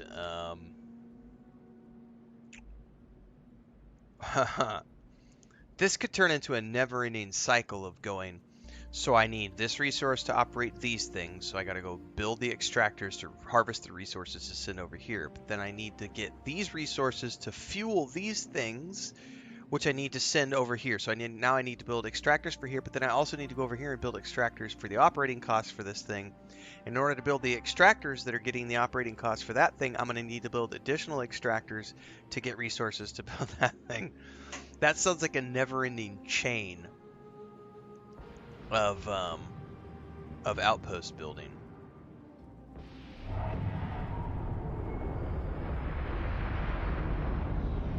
Max rank outpost engineering will let you have 16 outposts.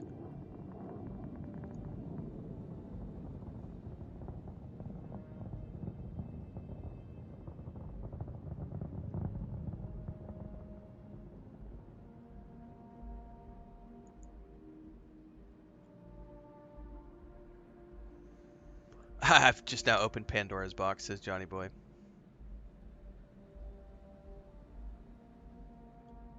Yeah, there's definitely a lot going on here.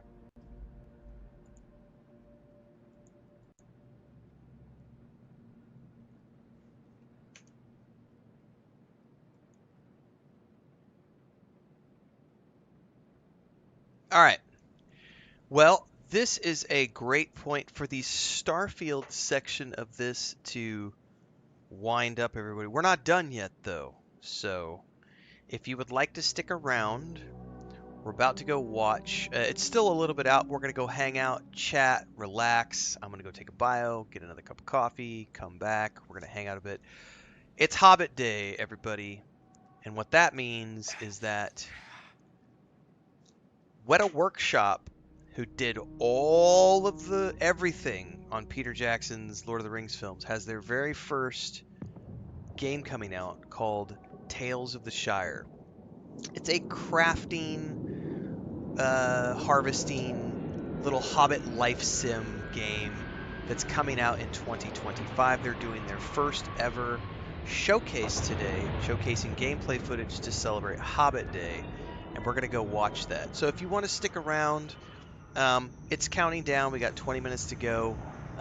This is what we're going to be winding down with today.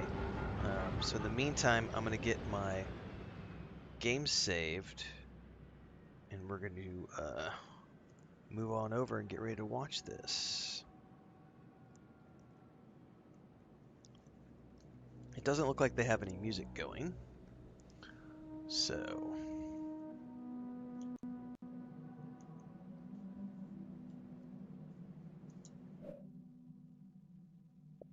do a quick save in game here.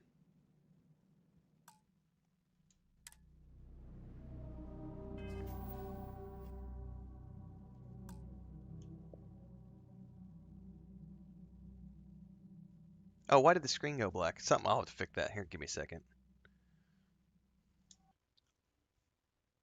probably because I tabbed away.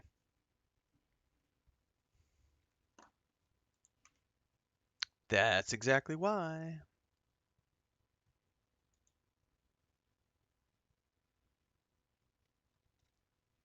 All right, let me go take a quick bio, everybody, and then I'll be back.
Actually, you know what we can do while we wait? I have a couple of other little things we can go watch. Let me look here.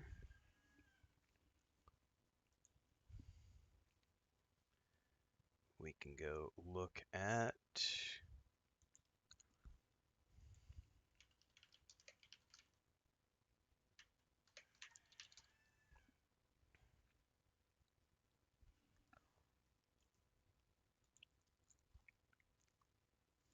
Go over here to a different tab because we got that open and ready to go. And it is the Eternal Strand Settings, I think is the...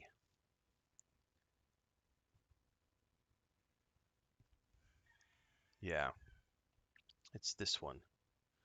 Because that was the gameplay trailer video, which we've already watched.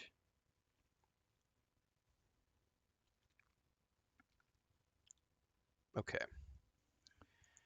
So this is an upcoming game on the Xbox and PS5. It's coming out everywhere. It's called Eternal Strands. They have a new trailer that The dropped. Enclave was once the heart of magical development and trade for practitioners of magic all across the Maida Basin. Okay. Not all weavers claimed it as their home, but those that did built a legacy of progress, constructs, and innovation, the likes of which have not been seen since the Surge, almost half a century ago, 50 when a years ago. cascade of arcane disasters racked the Maida. And without warning, the Enclave sealed itself away behind a We're gonna be magical playing this wall when it comes out. This is a known next as year title. the Veil. Rich and powerful leaders were wounded and killed. Decades of war broke out. Every nation suffered an economic collapse. The world So is this is a calmer lore now, trailer. Okay. but magic has been shunned, taking the blame for decades of unrest. Magic Weavers remain pariahs being to shunned. this day. Tell me it ain't Dragon Age so. Most places tolerate us if we don't stay too long. I like While the art some style. weavers remember what it was like before the Surge, I've never known a time when weavers had a home. I chose this life years ago, but I'd be lying if I said it has lived up to all I hoped it would be. Still, Hang on. My We have luck to wait might for the be trolls changing. who are going to insert something a about few how it's weeks a female ago, avatar. I began traveling so it's with a woke new game. weaver band. Now, they've brought me here, where it all began. Oh, that wagon looks cool.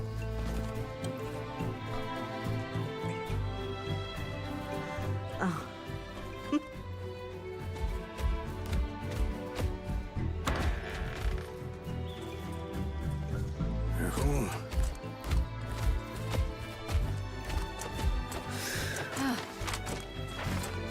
thanks. I think this is going to be a pretty fun game, guys, when it comes out.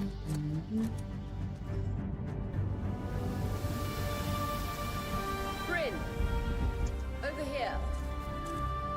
Oh, we've got like an animal shapeshift something.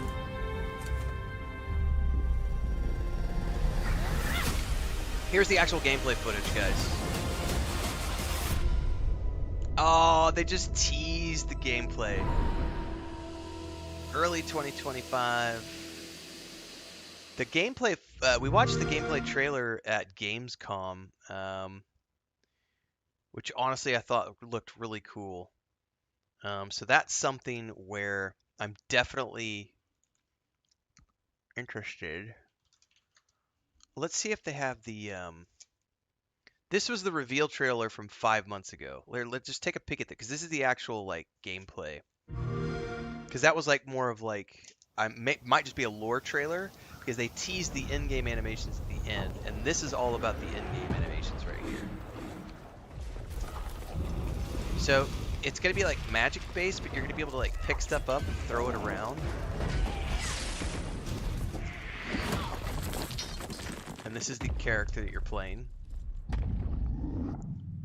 It looks like an action RPG type thing, but with magic and...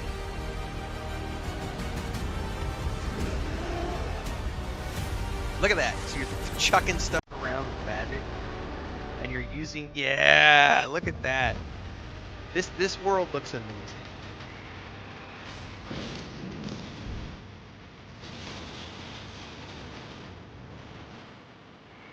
I'm excited to try this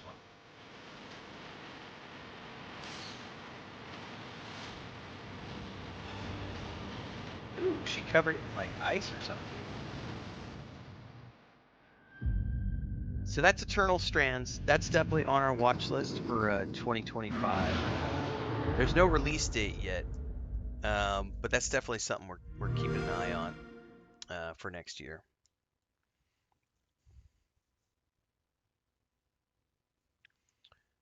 How much time we got left? Do we have time to watch one more? We got 9 minutes. There's one more I want to look at with you guys, and then we'll be ready to go. If I can find it. Oh, here it is.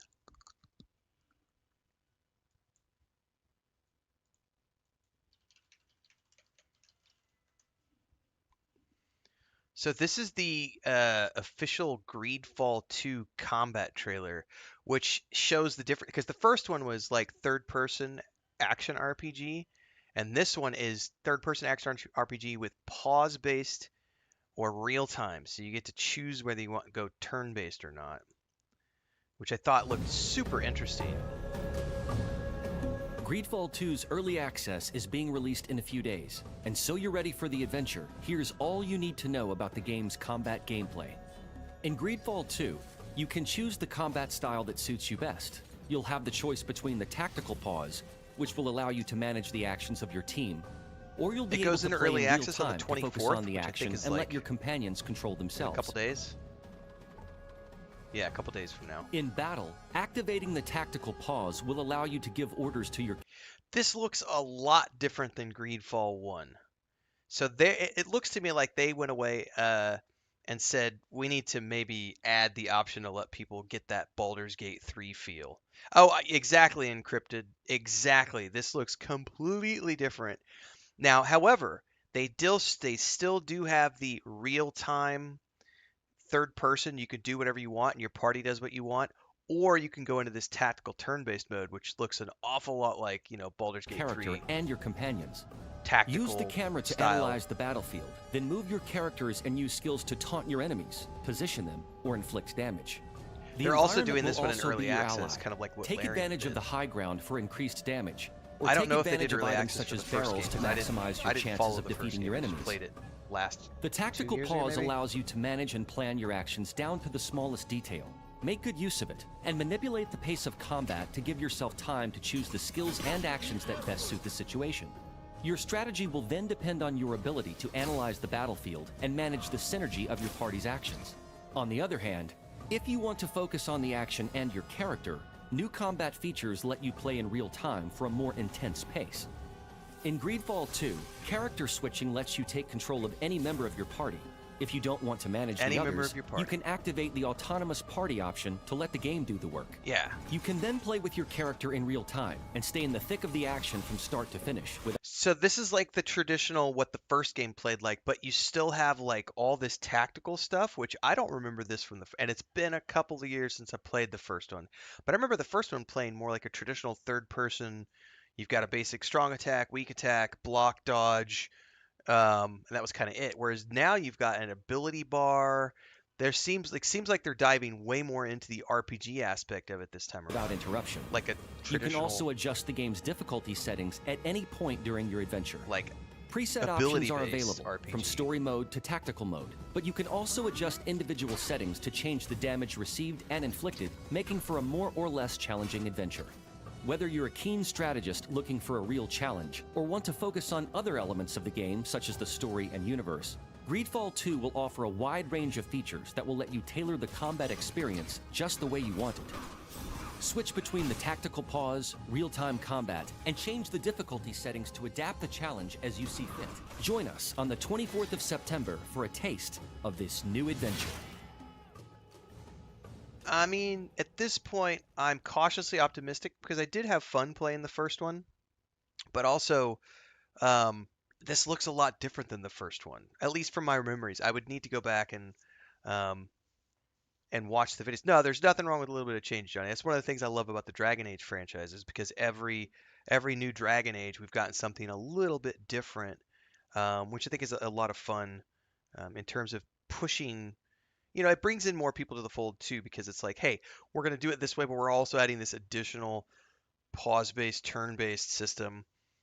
It brings a different audience to the table as well, and you can get more customers that way. More people playing your game is never a bad thing.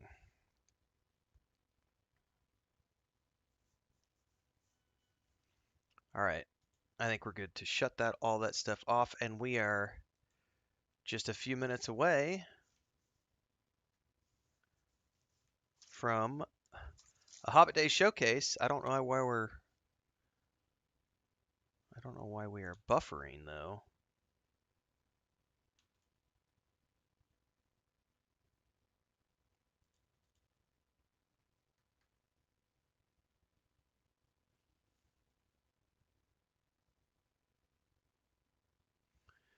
Bubbaloni says the makers of Greedfall have promised zero microtransactions, which is the best counter marketing I've seen in ages.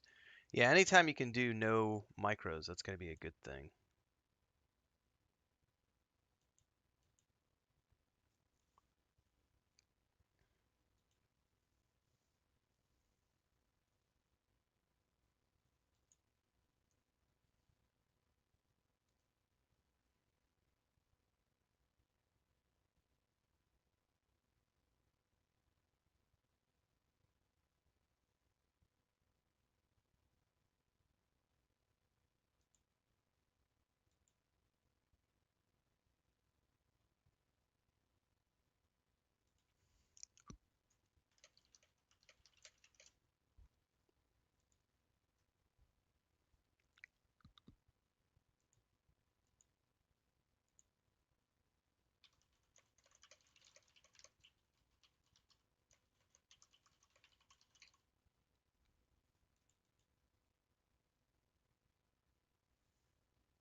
All right, we are 3 minutes out, everybody.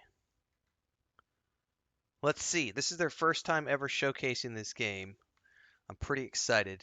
I know they did a quick promotional about it the other day. It is their very first video game. Now they're not publishing. Weta's just doing the development. I'm trying to remember who the name. Perfect Division, I think, is the company that's Private Division, not Perfect Division. I think it's called Private Division. They're the publishers, if I'm not mistaken. It might even say. Yeah, see you, Drusilla. Get some sleep. Catch you next time. It doesn't actually say in this particular one.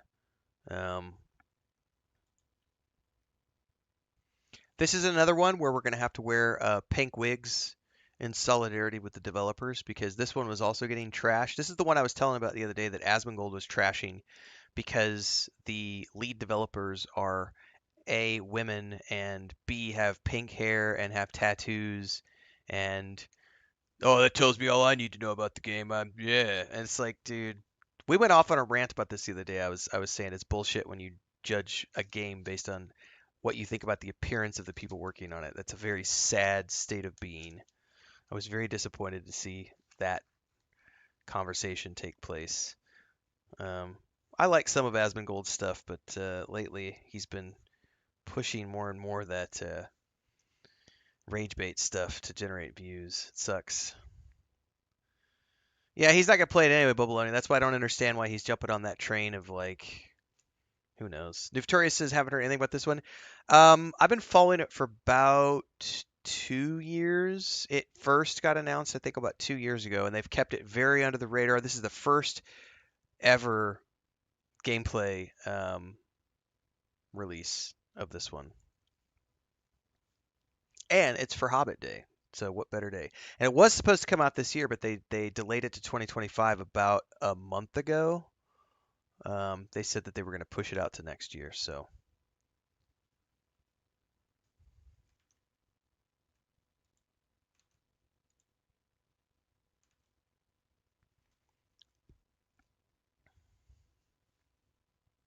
we already are, Jack Bethel. We just raided last night, live streamed it, did the time walking raid. The YouTube version is coming out Tuesday morning for those who didn't want to watch the live stream. All right, here we go, guys. Hobbit Day Showcase, first ever gameplay footage, Tales of the Shire. I'm really excited for this. This is a must play for us next year. Can't wait.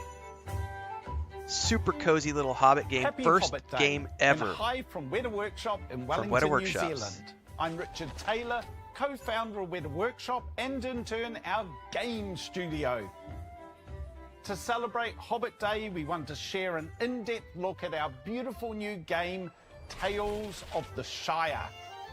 I cannot wait for this game, guys. Today, you're going to hear from our team who have been hard at work to bring Tales of the Shire to life, along with cozy content creators, I just got an achievement for skipping. live sim streamers, Loading up the game and getting into the Shire truly felt like going home. and even Lord of the Rings aficionados Oh, this is adorable. Yeah! who've had a sneak peek at the game and are keen to share their thoughts with you too. We have wanted Dude, something Dawn like is awesome. a life simulator in the Shire.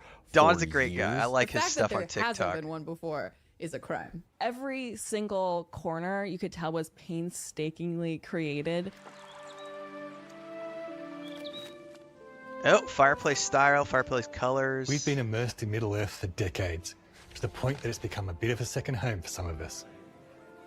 We've lived and breathed this world and its stories, and many of you have been with us throughout our journey. Inspired and informed by all that experience and time in the Lord of the Rings universe, we've crafted an exceptionally cozy experience for the places to explore and make your own. Set in one of our favourite places in Middle-earth, the Shire. It's gonna be awesome, guys. I can't wait for this. This is so cool. Like, they've been sharing Tales screenshots of and the Shire tidbits for is months. a Lord of the Rings gaming experience like nothing that's come before. Players will have the opportunity to immerse themselves in the world of the Shire by cooking mouth-watering Yeah, recipes, buddy. exploring the nooks and crannies of Bywater, and building friendships and relationships with their fellow hobbits. It's a game about fellowship, community, and comfort, about finding joy in the small moments. But most importantly, it's a game about living as a hobbit. Chapter 1, Into the Shire. Yeah, Metro. It's definitely its own art style, you know. We love hobbits, and with Tales of the Shire, we want to immerse you in their world. And we're going to be getting a pink wig for solidarity. That could mean tending your garden season by season, seeing what you can catch in Bywater Pool. I ain't going to let nobody trash Weta or Workshop just taking developers. a stroll by the creek and enjoying the day. You make me a Hobbit game, you deserve We awards knew and that medals. capturing the feeling of the Shire was really crucial to our player experience. The Shire is easygoing. It's a place where hobbits rest in the afternoon sun on a cool summer's day. It's joyous, it's full of the laughter of chit-chatting neighbours, and it's cozy. It's a place where you can cuddle up in your own hobbit hole with a hot cup of tea. Oh, look at all the books! One of our biggest goals is to really deliver on these feelings and immerse the players in them. I know, Bubbleodia, Every that's the aspect thing. of the game has been carefully crafted, drawing on our years of experience with The Lord of the Rings, and with Tolkien's books always as our guide. Each bridge, path, Look at all the plants, hobbit home, storyboards, and man. second breakfast is drawn from the original vision. The game is a homage to all those wonderful details and the spirit we fell in love with when we first encountered the Shire. We're not in the Shire for a very long time in the books, but it is the thing that at the end of the day, the hobbits are trying to save. Going into this game definitely feels as though you're sort of walking through the rolling hills and farms and flowers and just nature. Tolkien was inspired by the countrysides of his home in Great Britain, and the Shire is the epitome of safety and comfort and food and friends. I like good food. The core of our game centres on building community and fellowship. You spend your time in the village of Bywater, helping to lift the community up and sharing home-cooked meals with other hobbits. As your ties to the community of Bywater and your bonds with your friends grow, your fellowship increases, which allows you to progress in the story. Nice.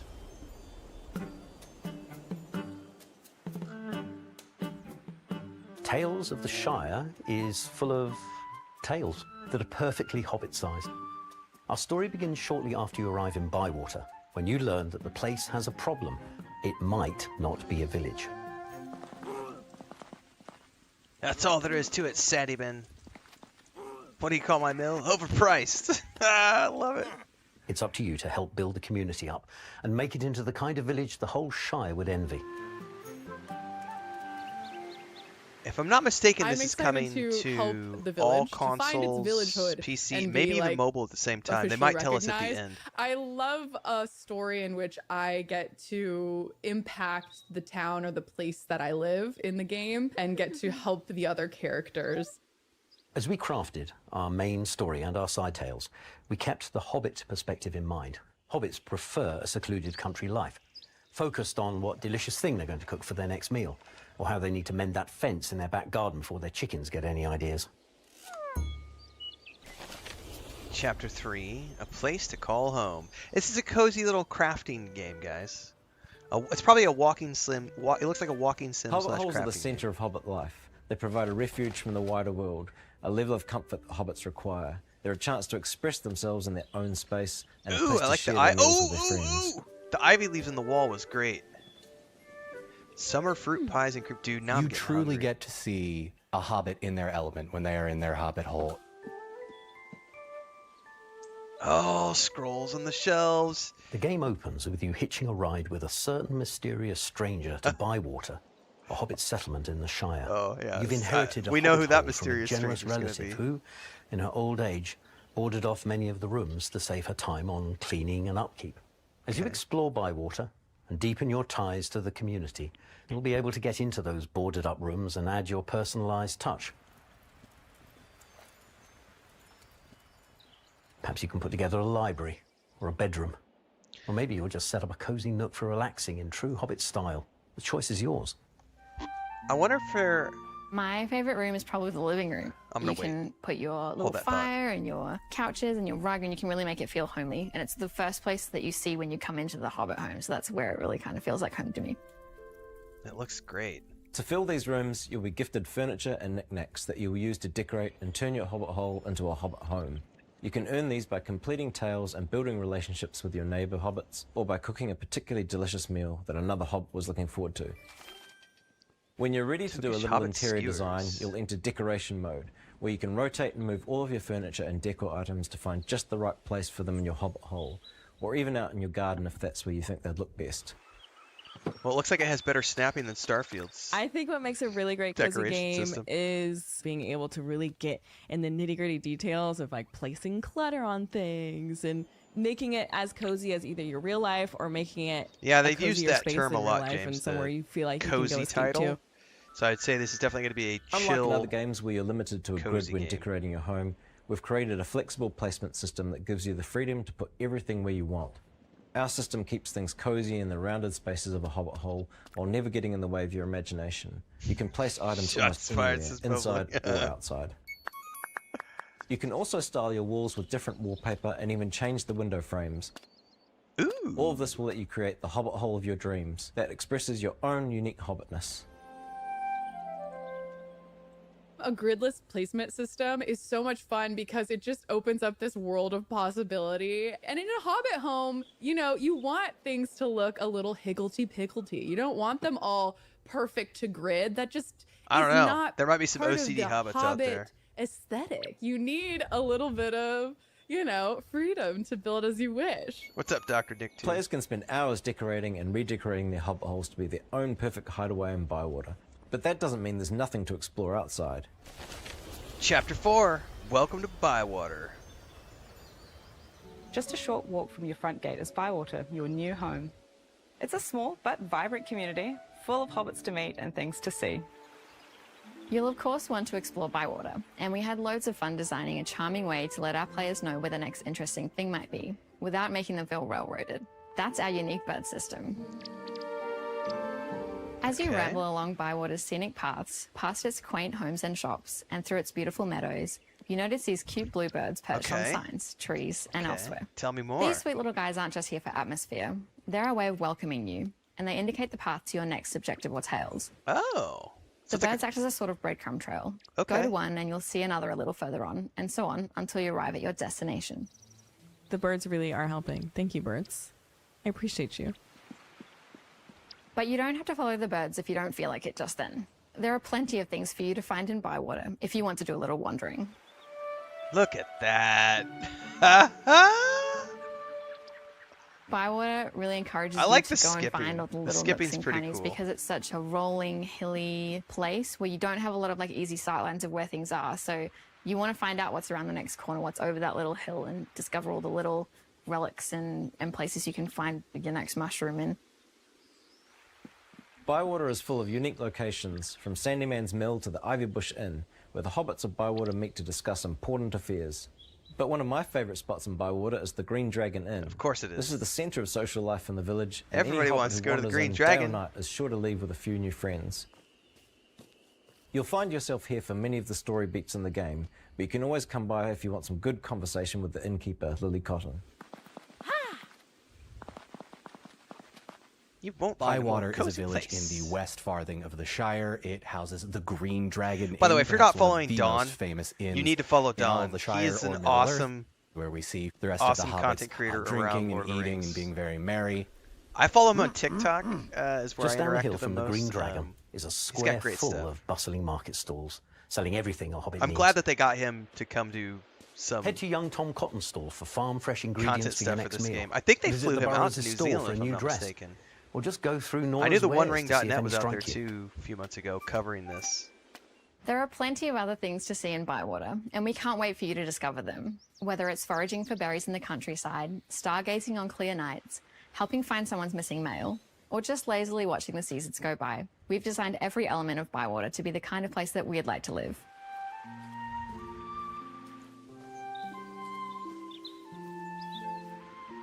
Oh wow! Look at this. That I seasonal really like changes. the way that we've done Fishing and Tales of the Shire. I think it's really interesting, and I Fishing. think that it scales nicely with the player's experience. I think we've got him. I think we've got him. Yay! We got a fish. We got a Bywater bleak. Our design philosophy was all about how to infuse the entire game with hobbit-sized ideas and activities. And hobbit-sized isn't just a unit of measurement, it's a way of life. For example, it's not farming, it's gardening. Everything encourages togetherness and is just quintessentially cozy. It's about being part of a community and building your own place within the Shire.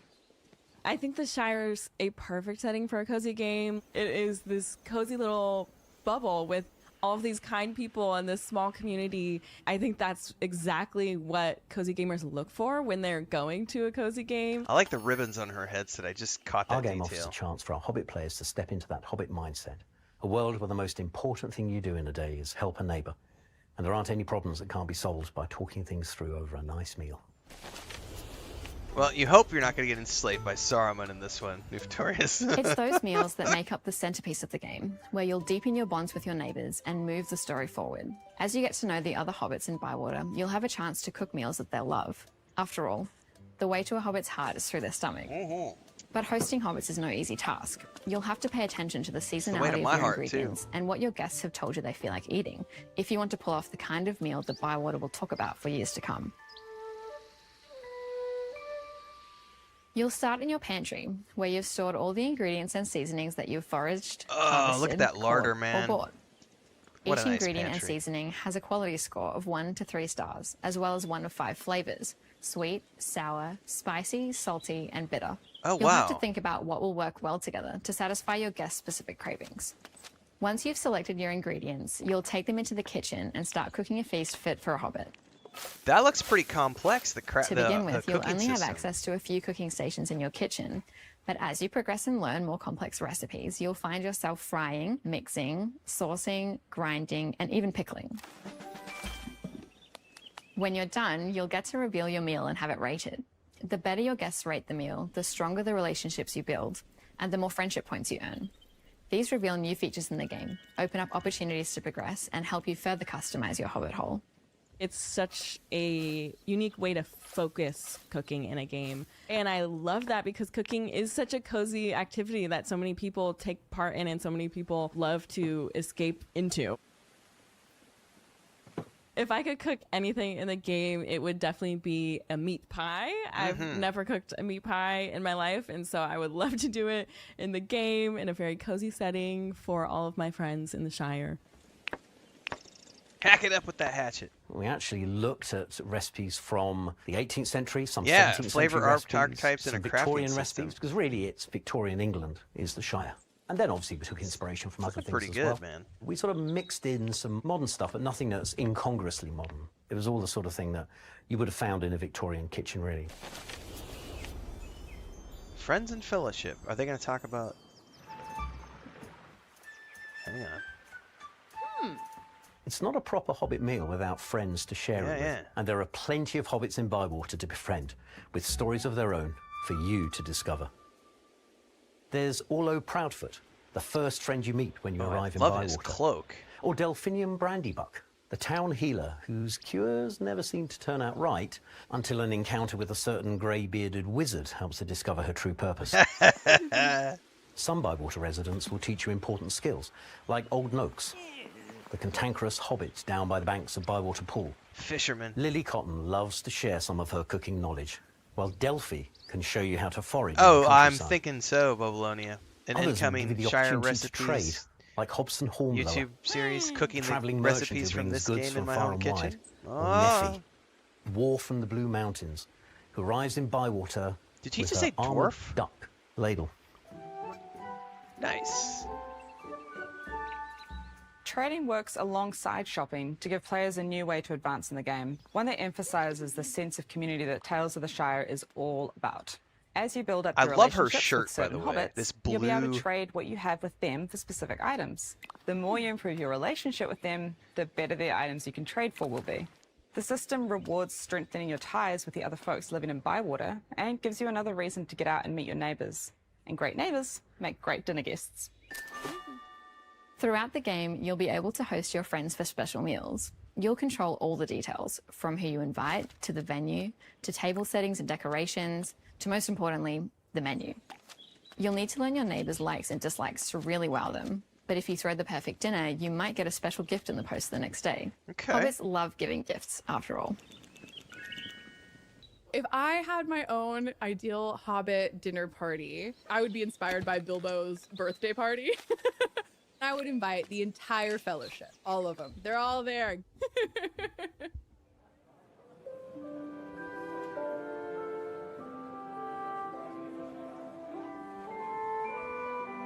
I really want people to experience joy. I think that's what the Shire is. It's joy. I hope that players feel not just a sense of peace and restfulness, but also a bit of nostalgia. If we manage to put smiles on everybody's faces when they're playing and they feel like it's somewhere that they want to live, then I think that's our job done.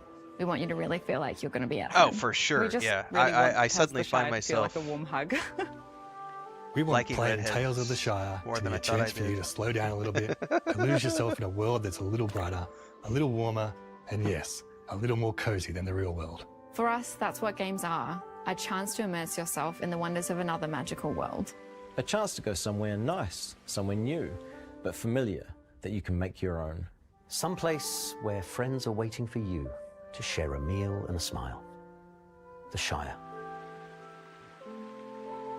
Now, considering they're going to be making this game join us there when Tales for of everyone, the Shire March arrives 25th. everywhere on March the 25th. Have a great Hobbit Day, and please follow our friends and influencer partners as that they just got showcase slotted more in of the game features. with and Adam tell Fall us on socials for March. what other content you'd like to see. From all of us here at Weta So Workshop that just Game got added Studio, as a must-play thanks for so me much for tuning in March. today. I gotta say, guys, like this looks freaking awesome. I'm 100% playing this. It's now on my March calendar. Yeah, Babylonia. This is the one I was talking about the other day that I was just getting chuckles over because As they showcase more of the game he was features. having a meltdown, tell and us so on have many. There's socials been a few other what content other creators content you'd like to see. who have been From having all meltdowns of us over here the at fact Weta that Workshop developers Game have Studio, colored hair and like, oh, that tells me all I need to know about this game. And I'm like, what? That it's going to be an awesome fucking game about hobbits? Like the color of their hair and whether or not they're female and have tattoos has absolutely no bearing whatsoever on this being an awesome. It's Weta fucking Workshop. Like they have created everything I've loved about Middle Earth since I was like 20 years old. You bet your ass I'm going to be playing this game. Ride or Die with Weta. That's another company I gotta pony up and ride or die with. So March 25th, everybody. I now have my second game for March. The other one was Atomfall. So now my February and March are both full now.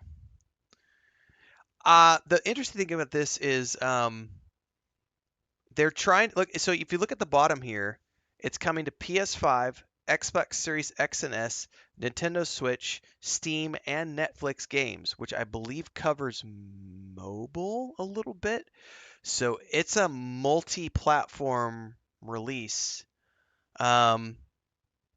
Published by Private Division, developed by Weta Workshop. This is going to be an interesting thing because it's a well-known company in Weta. Everybody loves hobbits. The art style I know has got some people like they're not exactly sure what they feel about the art style. I'm happy with it because it distinguishes it as something unique and more importantly something that can be played on all sorts of different systems without having to worry about optimization issues, which is a big deal with things like say Cyberpunk or Starfield when they're trying to push those graphical settings and you get optimization issues and performance issues. When you're shooting for something that's like this, no one worries about performance because it's just all about having a cute, cozy little art style game. Gonna be fun. Oh yeah, I'm stoked. So, yeah. Well, I think that's a wrap for this morning, everybody. We played some Starfield. We played some No Man's Sky. We covered a few videos. We covered Eternal Strands. We covered Greedfall 2. We covered Tales of the Shire with the exclusive gameplay reveal for this upcoming Lord of the Rings game, which I'm definitely going to be playing. And this is going to coincide perfectly. I bet Chris would play this. I'm going to have to show her this video afterwards and get her thoughts on this because I bet she'll play this. I bet I could get my wife into gaming for real with this game. And the new office remodel is going to be done by the time this comes out because we're starting like the next week we're starting the remodel, so we're hoping to be done by December. So if this is in March, we'll be in the new office by then, and yeah, I'm going to be setting up the big screen so that we can both sit back and do couch co-op. But it'll be great because then we can both sit and play. Not that this is going to be a co-op game, but Chris can play while I'm sitting down with her, and I could be interacting with the stream community while she's playing the game. It's going to be fun, guys. We got lots of stuff coming out of the pipeline. So I will just say this. If you're watching this on YouTube after the fact, or if you're tuning into the live stream right now on YouTube and Twitch and you haven't already done so, follow along in all the places because I play a lot of games and we got a lot of stuff to get to before this comes out. Daily streams at 9 a.m. Mountain Time and 4 p.m. Mountain Time daily. Currently playing lots of Starfield, working our way towards Shattered Space, but we also play Lord of the Rings Online on Monday nights, World of Warcraft Wednesdays and Saturdays evenings, and No Man's Sky at 5 a.m. on Sundays because I'm a masochist and we get up early to have fun with everybody in that community as well. So stick around. We got lots of stuff to do. I'm going to head out, hang out with Chris a bit, cut some videos, take a nap, and I got to read a novella this afternoon. It's going to be a reading day. I'll catch you guys tomorrow, everybody. I might have a stream this afternoon. It depends on if I get my reading done. I've got today and get through a novella. So if I get my reading done, I'll stream this afternoon. If I don't, back tomorrow morning, bright and early, for more Starfield. Have fun, everybody. Have a great day. Don't forget, pay attention over on YouTube if you're watching on Twitch right now, because stuff like this gets cut out into its own thing. We've got multiple videos coming out on YouTube throughout the day in between the main streams, so don't forget to check that stuff out because YouTube is where